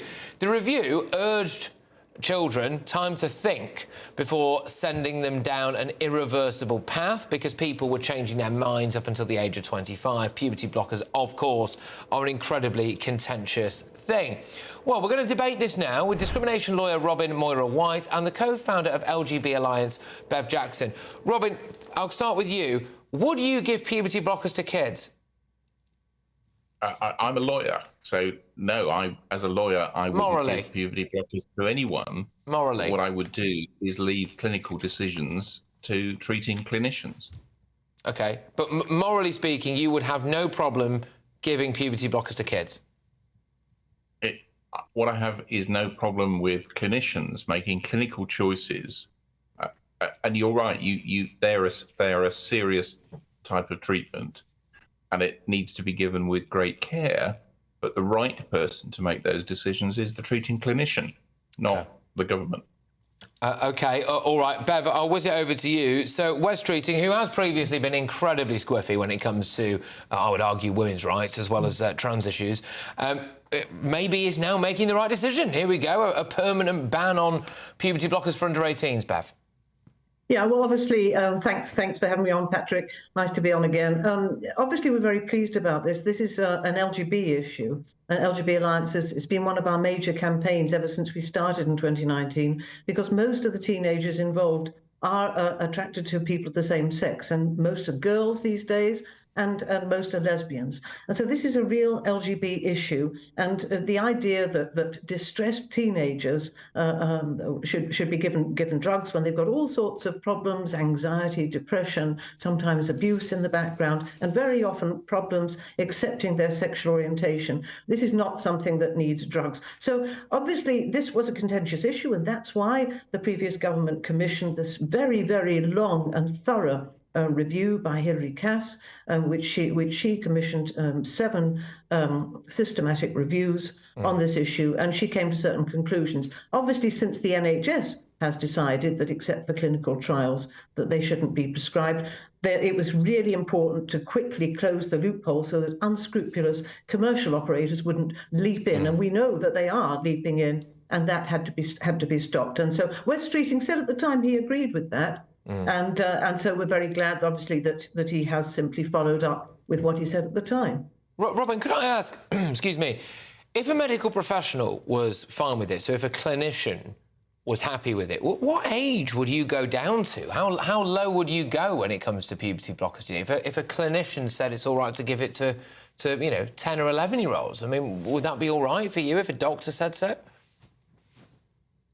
Well, same answer, really. That's a matter of clinical choice. Those blockers are used from a thing called Tanner stage 2, which occurs at different times with different children. And equally, different children know their mind differently at different ages. Bev's position really depends on assuming that there really aren't any trans children. I'm a fairly visible trans person. So plainly, I know quite a few trans young people. And in the last couple of days, I've been talking to a trans young person who's making a choice to head into the law, for example, who's been through this process, who's been enormously helped by having been on puberty blockers some years previously, and is living a very happy, very productive life, about to go to university, about to study, and the individual concerned wants to read for the law. And so there is a single example, known to me personally, of someone who wasn't questioning their sexuality, for whom this has been exactly the right course. And to close that off in the last dying moments of a parliament without proper consultation, which is what Victoria Atkins did. OK, all right. I mean, I get what you mean, but I do think people might regard the Cass report as being proper consultation. Bev, can I get you to come back to what Robin said there? Many people regard the Cass review as very flawed. All right, Robin, let's go. We'll go to Bev. I think I don't know why Robin has brought up this example, because this is somebody who's still so young. I'm talking about these longitudinal studies that because regret often sets in like 8 to 10 years later, and Robin is talking about someone who's still very young. So what we need really is some joined up thinking here. Obviously, we're very pleased that puberty blockers should be stopped, both with the NHS and with private operators. But we need some joined up thinking, because these are distressed young people. We can't just say, right, stop puberty blockers and then not give them any care. These are distressed young people. They have all sorts of issues. We need a massive investment in youth mental health care. And we also need a specialist unit for detransitioners, people who come along later, many years later often, very complex health needs, and they need a special NHS unit to take care of their health needs. So let's make sure that across the board, we take care of these young people and give them the holistic care that Hilary Cass said. Look, I think the main problem is we're not allowed to say the truth here. Let's just say the facts. You can't change sex. And the idea that a child who thinks that they can change sex or that they are the opposite sex, they clearly have a mental health problem. Let's call it what it is and give them the mental health care that they need. Do you think, I'll give Robin the final word on this in a second, but, you know, to take that to its natural conclusion, then, Bev, I mean, do you think that, Robin had a mental health problem? I'm not talking about adults. I think we must make a difference between children and adults. And I'm really tired of middle-aged men telling us what ought to happen with teenage girls. There's an enormous difference between girls who think they're boys and boys who think they're girls. With girls, it's quite often an issue of an escape from objectification, an escape from a pornographic world, an escape from womanhood. I'd like that to be clear. This is about young girls. We don't need middle-aged men explaining what ought to happen with them. All right, Robin, there's quite a bit to come back to there, so I will allow you, obviously. I knew I was trans from age 7 or 8. I would have loved to have transitioned in my teenage years. It wasn't possible because of where I was at my age. So to deny the existence of trans people, which is what the approach does, is wrong. I thought I was a boy when I was young as well. I was quite convinced I was a boy. I hated absolutely everything about being a girl. And I would have gone through all this. I would have wanted puberty blockers and all the rest of it. So you can talk about your history, I talk about mine. And we need to give proper mental health care to children who need them. Both are valid, and both routes need to be allowed by what happens. And to close off one route to a group of people who all they want to do is to live their lives in comfort and support is the wrong thing to do. All right, it's a good place to end it. Can I just say thank you very much? It is an incredibly difficult and contentious topic to talk about, and I'm very grateful that you both have done that. So thank you very much. There's Bev Jackson there, who is the co-founder of the LGBT Alliance, and we've also got discrimination lawyer Robin Moira White. OK, so, yes, well, that's one thing to watch going forward, isn't it? But coming up, as the ultra-woke wireless music festival, yes, bans cultural appropriation, clothing like ponchos and sombreros, have Brits become too scared of causing offence? I mean, I was so ridiculous I actually struggled to read that. But anyway, plus, this man is in charge of your energy bills. The answer is blowing in the wind.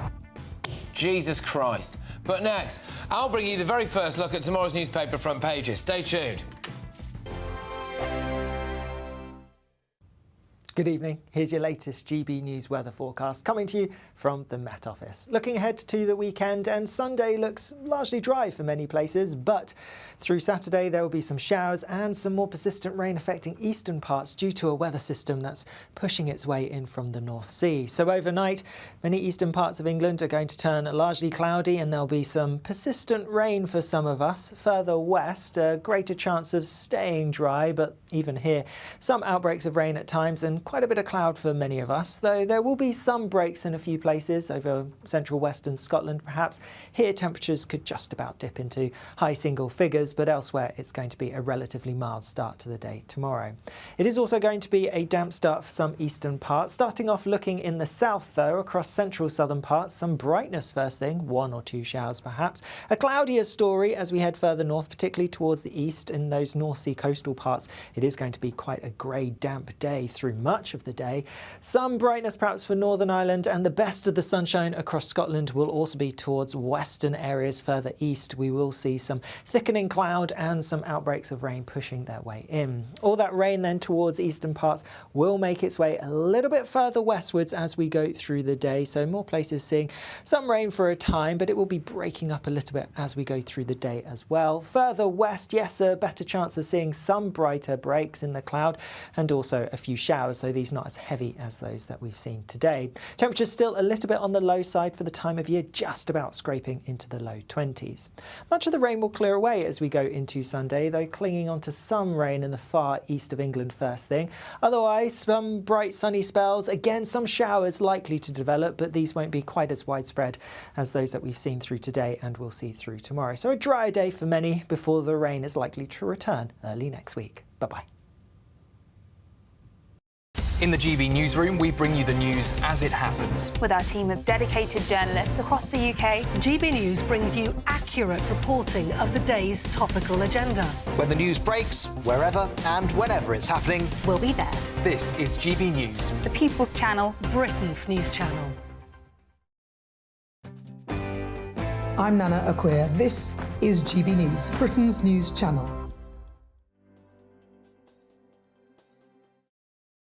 Join me, Neil Oliver, every Sunday night at 6 p.m. on GB News. And if an hour is not nearly enough for you, go to gbnews.com for special extended episodes online every Friday at 9 p.m, where we can truly get into the nitty-gritty of what's going on. GB News, Britain's news channel. I'm Emily Carver. This is GB News, Britain's news channel.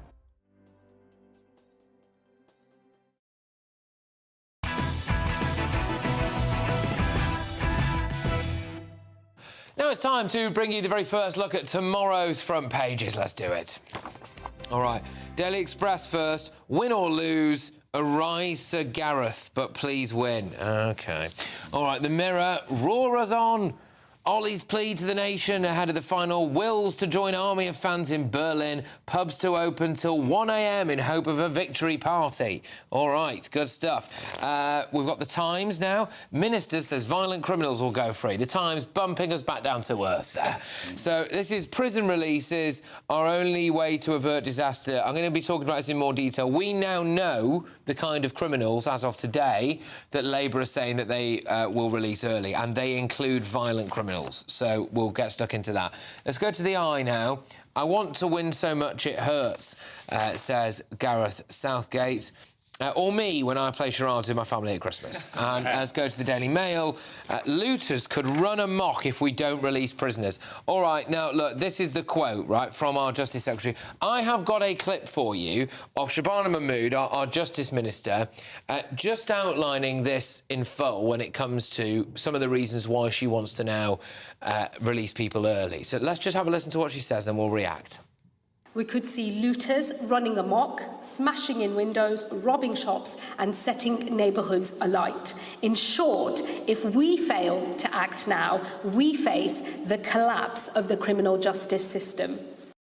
I'm sorry, but I find that absolutely ridiculous. The people who, dare I say it, will be doing the setting alight of things and running amok and looting are in prison, I imagine, now, a lot of them, and they want to release us. So they're saying, if we don't release prisoners, then that's what's going to happen.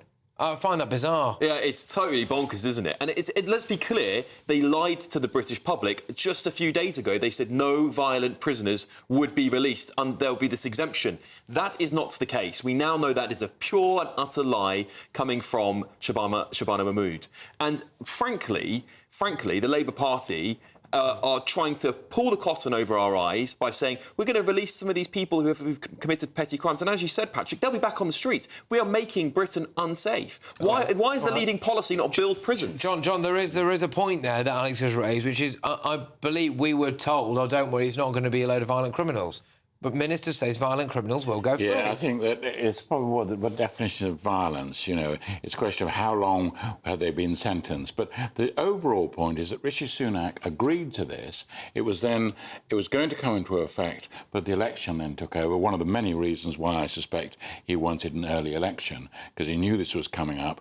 The trouble is that what the minister is talking about there, about the possible rioting and all the rest of it, is simply because the pressure on the prisons, actually living in prison at the moment, is very, very dangerous, simply because there are far too many people there. There's very little leeway. If they waited for another few weeks, there'd be even less leeway. That's why they're being forced into this position, and they have the great advantage over the previous government. Because they can always they want to make mandatory. conditions of prison. Prison conditions are like hotels, and this is the problem. Is that well, it is, because there is more capacity if we were a bit tougher as a society, but we are very weak, and now we're suffering as a result of that. We were suffering because we haven't built prisons, and now we're putting women and children in risk. Well, this is the other issue, and Joanna, on that aspect of it, we've had actually a couple of very high-profile cases recently of women, especially, who've been brutally murdered and goodness knows what else by people who were deemed to be not much of a risk, who were allowed out early. And I worry that we're just going to get more of that now. I'll be honest, you know, it does concern me, and I think that you can't kind of announce something like this without having something else to balance it out. So if you are going to talk about rehabilitation, for example, then obviously that has to be something that's kind of phased out and done in conjunction with this, but also that takes time. You can't just open the floodgates and say, oh, well, we hope for the best that you won't do something. We haven't had that enough in this country. And the worst thing is that clearly prison guards and people working in the prison service are also overstretched, because we've also seen a lot of cases of prisoners escaping and being on the run and things like that. So how do we actually fix this? I don't think that it's... That make it great. Can I just say that there's a really good point, because it's got a slight whiff of the boats issue about it. Right, we'll scrap Rwanda. Well, what else do we really do about it? This one, right, we'll release these people. OK, fine, but, you know, if you've got a plan to get them back into work or to rehabilitate them, they haven't done that bit yet. Just also still on the overcrowding thing. Nobody's suggesting that you can do it just like that. You can't. There's a real crisis. It's a crisis now. It's a crisis that's built up in terms of all the people that were affected. The barristers were on strike. All kinds of things were happening. Tremendous problems with overcrowding. The government before, the Rishi Sunak government, just felt that this was too difficult to handle at this point.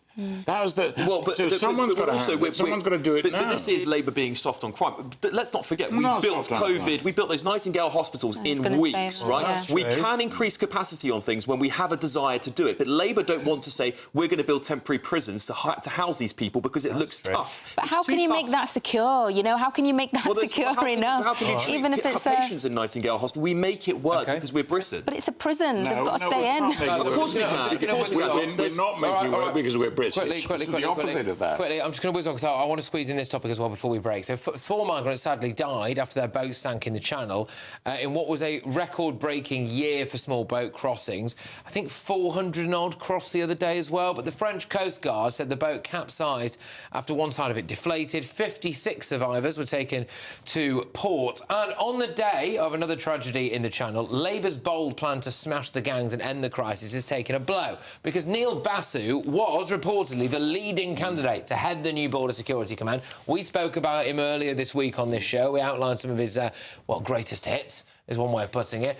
But, I mean, he's supposedly incredibly woke, but he's a former head of counter-terrorism. But he said, I was a very proud cop and crown servant who was very proud to do a very long and hard job of defending this realm. This job is very important, but I'm no civil servant. He's previously said that the police force still needs to own up to being still institutionally racist. He spoke openly about being woke, etc.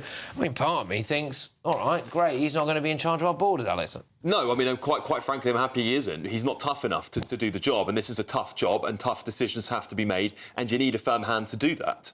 Quite frankly, our borders are being flooded with people coming over here every single day, and there's people dying. This is a serious issue, and Keir Starmer's complete fantasy that he's going to have some sort of MI5 James Bond-style man running around smashing gangs in North Africa is completely ludicrous. This is a bump in the road for Sir Keir, because this whole border command thing, they would have liked to have got that sewn up. The prisons thing, they got Timpson in straight away. Fair play to them. They thought, this is the guy that want to sort the prisons out. Obviously, it remains to be seen if he's any good, but they had that guy in there. They clearly did not... Well, they might have had Neil Basu lined up. He's just told him he doesn't want it. No, it's a blow for the government, because clearly they thought he was the person. When they were talking about their plan in general terms, it turned out there's virtually only one person that could fit the slot they were talking about, which was him, and he said no. I don't he obviously even... thinks it's a poison challenge, which it would be. He doesn't think it'll work. I don't know why we're even discussing whether he's woke or not. You know, he's talking about how he deems people, how he deems society, and I think that's completely different. Clearly, he's been able to get a good record when it comes to his job, which is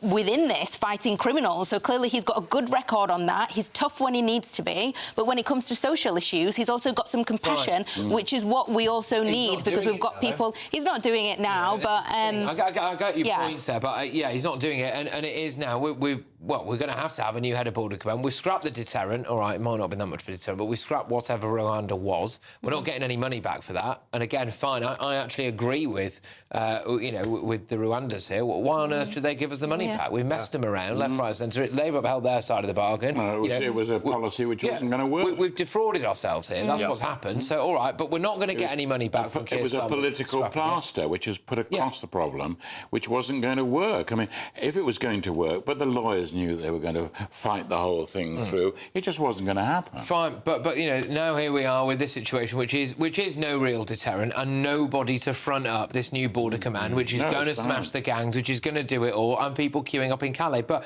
just to whiz us on, I know we saw a little bit of this earlier on, but Ed Miliband isn't busy spending all of your hard-earned cash on ridiculous green schemes. No, he's also singing about them as well.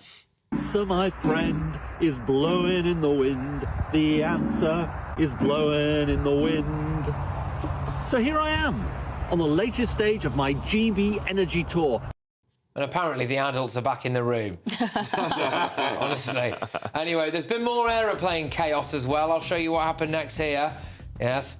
Well, hard to tell at the moment, isn't it? That is just the front of an aeroplane. But I promise you, it kicked off. But next as well, a festival has banned sombreros and ponchos because apparently it's cultural appropriation. Oh, have the sad snowflakes just sucked all the fun out of life? And I'll have some more front pages for you as well. Stay tuned.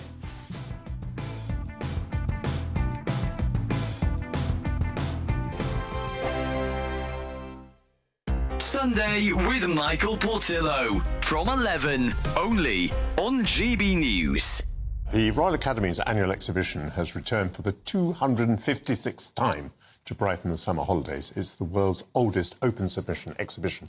Anyone can enter work to be considered for inclusion.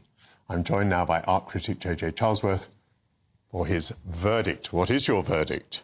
My verdict is you should go and see it. You are confronted with many things of varying quality, selected by artists, and you very much, instead of being given something to you that's supposed to be good, you have to make your own decision. I went along yesterday, and I personally did see some pictures on the wall that I thought were absolutely stunning.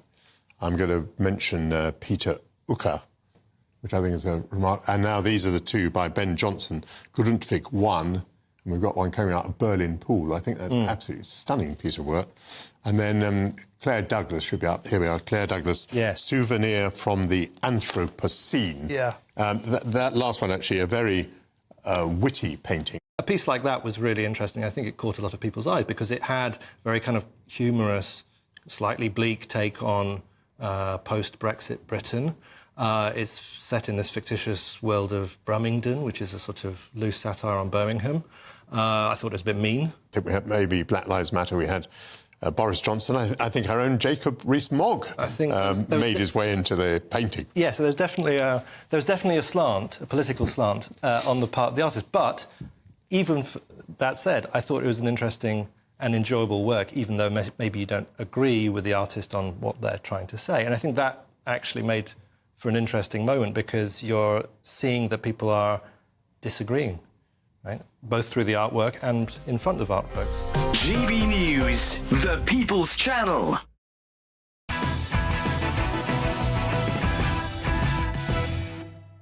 Welcome back. I've got some more of tomorrow's front pages for you. The Telegraph, we start with half of Cabinet accused of planning hypocrisy. Conservatives highlight how NIMBY ministers objected to developments. They are pointing out that half of the Cabinet apparently were doing things like blocking planning permission left, right and centre. Now they're in government and all of a sudden they're saying yes to things. We go to The Independent. Pressure piles on Joe Biden to quit after Putin gaffe. Yeah, fine. We've spoken quite a bit about that, haven't we? So I just thought I'd round the week off with a couple of stories, really, you might have missed. So I'm going to be talking about a well-known British music event. It's Wireless Festival, and they've decided to ban clothing and other items that promote cultural appropriation. Organised the event in Islington, North London, this weekend are reported to include ponchos and sombreros amongst the dozens of items that will be banned after Reading Festival made a similar decision last year. Now, can I just say on this, The Times' front page today has a picture of Tony Blair and his wife Cherie, how we've missed them both. And they appear to be wearing traditional Indian dress because they're at a wedding. They'd be banned from entering Wireless Festival looking like that, wouldn't they, under these rules? But I don't know, do you think there's any shout for things to be banning things that are culturally insensitive in Islington? No, I mean, it's Islington, isn't it? At the end of the day, no surprises there. But frankly, it's an appreciation of the culture. Most people are wearing it because they appreciate what's happening and respectful to the culture and want to be part of it. It's really simple stuff. No, I think some of them are. Some are being silly. Some of them don't realise it's important. I have to say, I'm on the side of the people who, if they've got their own dress, which they feel strongly about, they don't want other people to appropriate it. It may not be possible. John? Is there a strong there's a difference. Community in Islington? No, but that's the feeling. If you see someone dressed up in a sari who's clearly not Indian, I don't thrill to it. No, I don't think. It's oh, different. how wonderful! I don't think most people it's different. It's different. Okay, Tony Blair and Cherie wearing that to a wedding there's cultural appreciation, then there's cultural appropriation, where you're wearing something that's very culturally significant. You don't know what it is, and you're just doing it because you think it's fashionable, and you don't actually. It's not. You know what I mean? You're not actually taking. So that's one thing. But one thing that I will say is that I disagree with this thing when it comes to wireless, because it's like, know your audience. It's kind of quite an urban kind of festival, and I also don't like when people who aren't even part of that culture then decide what's offensive on behalf of people who are actually in the culture. If there was uproar from people from those communities, then I'd get it. Sombrero. I mean, honestly. Anyway, right. Moving on. The safety of Boeing aircraft has been called into question after a series of accidents and faults that have proven fatal to passengers. Unsurprisingly, another one has now malfunctioned. Watch as this takeoff from Milan Airport goes terrifyingly wrong. OK, so this is an EasyJet flight from Milan Airport.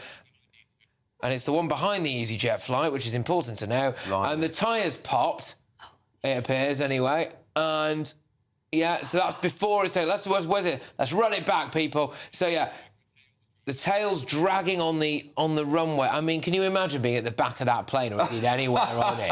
Yeah, but hold on, Patrick. Then what happens? They all get off the flight. Nobody's injured. No, it's not ideal, though, John, is it? No, it's not. You're going to be hopping on the next one in a hurry. I wouldn't encourage it. How was your flight? Fine, a bit of tail dragging. They got out of it. We got out of it. Everyone got out of there and scared. No, punctures on wheels. That happens. Does it? All right, Sean. When did that happen? Now it's time to reveal today's greatest Britain and Union jackass. John, who's your greatest Briton, please? Well, it's the old cricketer. Jimmy Anderson is packing up today after a fantastic career, particularly in Test cricket. People like me who don't know much about cricket will miss him. Oh, I will miss him. I nearly shed a tear earlier when I saw this.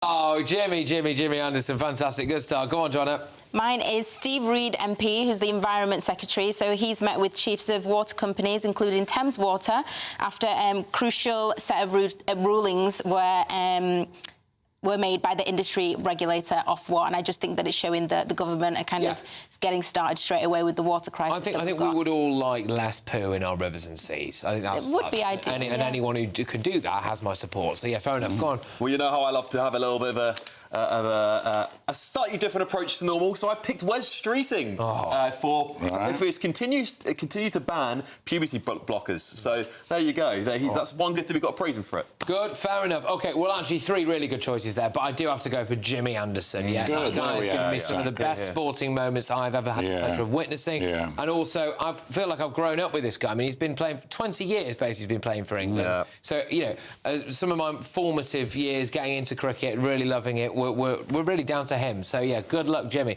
Right, we've not got a lot of time now because I've prattled on. John, who's your Union jackass? Well, his honorary jackass is Putin, I'm afraid, once again, but that's personally responsible. It's every week, John. You know. Which one? Zelensky or Putin? Yeah. Let us Biden. There's no need to be silly. You tell that to the president. No, this is actually... He has done very bad things. It's serious. Now, and the trouble is that when you get this horrendous attack on this hospital, this children's hospital in Kiev, and you just think, who is actually really personally responsible? It is Putin. It's Putin, yes, indeed. Joanna, who's your Union jackass? Mine is the flakiest politician I've ever seen, David Cameron, for resigning from the shadow cabinet. Literally, as soon as it's not going well for him and he's not the main character... Lost, Joanna. I don't know what you want him to do.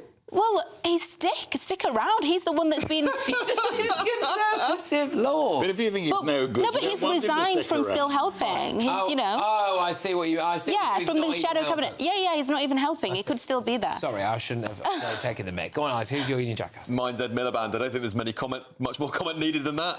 Yeah, Miliband's getting it today. I don't know what it is about him, but... Ukulele. Well, I do know. It's the ukulele. It's also, actually, I do know what it's about him. It's his politics. But anyway, right, so yeah, our Union jackass is Ed Miliband. So well done, Ed. Surprise. There he is. Look at him. Poor guy. Excuse. All right, guys, look, thank you very, very much. I had a really good time tonight. I hope everybody watching and listening has as well. I hope you have a wonderful panel, so thank you. Headliners are up next, so make sure that you keep it GB News for that. I hope everybody has a tremendous weekend. Try not to drink too much on Sunday if you're watching the tennis followed by the football. Come on, England. And yes, come on, Nigel Farage as well, because he'll be back on Tuesday on GB News. A brighter outlook with Box Solar, sponsors of weather on GB News. Good evening. Here's your latest GB News weather forecast coming to you from the Met Office. Looking ahead to the weekend, and Sunday looks largely dry for many places, but through Saturday there will be some showers and some more persistent rain affecting eastern parts due to a weather system that's pushing its way in from the North Sea. So overnight, many eastern parts of England are going to turn largely cloudy, and there'll be some persistent rain for some of us. Further west, a greater chance of staying dry, but even here, some outbreaks of rain at times and quite a bit of cloud for many of us, though there will be some breaks in a few places over central western Scotland perhaps. Here temperatures could just about dip into high single figures, but elsewhere it's going to be a relatively mild start to the day tomorrow. It is also going to be a damp start for some eastern parts, starting off looking in the south though, across central southern parts, some brightness first thing, 1 or 2 showers perhaps. A cloudier story as we head further north, particularly towards the east in those North Sea coastal parts. It is going to be quite a grey, damp day through much of the day. Some brightness perhaps for Northern Ireland, and the best of the sunshine across Scotland will also be towards western areas further east. We will see some thickening cloud and some outbreaks of rain pushing their way in. All that rain then towards eastern parts will make its way a little bit further westwards as we go through the day, so more places seeing some rain for a time, but it will be breaking up a little bit as we go through the day as well. Further west, yes, a better chance of seeing some brighter breaks in the cloud and also a few showers, so these not as heavy as those that we've seen today. Temperatures still a little bit on the low side for the time of year, just about scraping into the low 20s. Much of the rain will clear away as we go into Sunday, though clinging on to some. Summer could be a scorcher, with your chance to win £30,000 cash, our biggest cash prize to date. It's totally tax-free, which means you get to spend every single penny however you like. What plans would you make with an extra £30,000 cash in your bank account? Take your family on the ultimate holiday, buy that treat that's always seemed out of reach, or just put it in the bank for a later date. However you'd spend it, make sure you don't miss out. For another chance to win £30,000 £30,000 in tax-free cash, text cash to 63232. Text costs £2 plus one standard network rate message. You can enter online at gbnews.com/win. Entries cost £2. Or post your name and number to GB07 PO Box 8690 Derby DE1 9TT. UK only. Entrance must be 18 or over. Lines close at 5 p.m. on the 30th of August. Please check the closing time if listening or watching on demand. Good luck. GB News Breakfast. Every day from 6 a.m. Khloe Kardashian has come under fire after posting a picture of her 6-year-old daughter wearing a full face of makeup. Yeah, the reality TV star said the youngster was participating in a dance recital and that wasn't an everyday occurrence. So this morning we're asking, is it ever okay to let children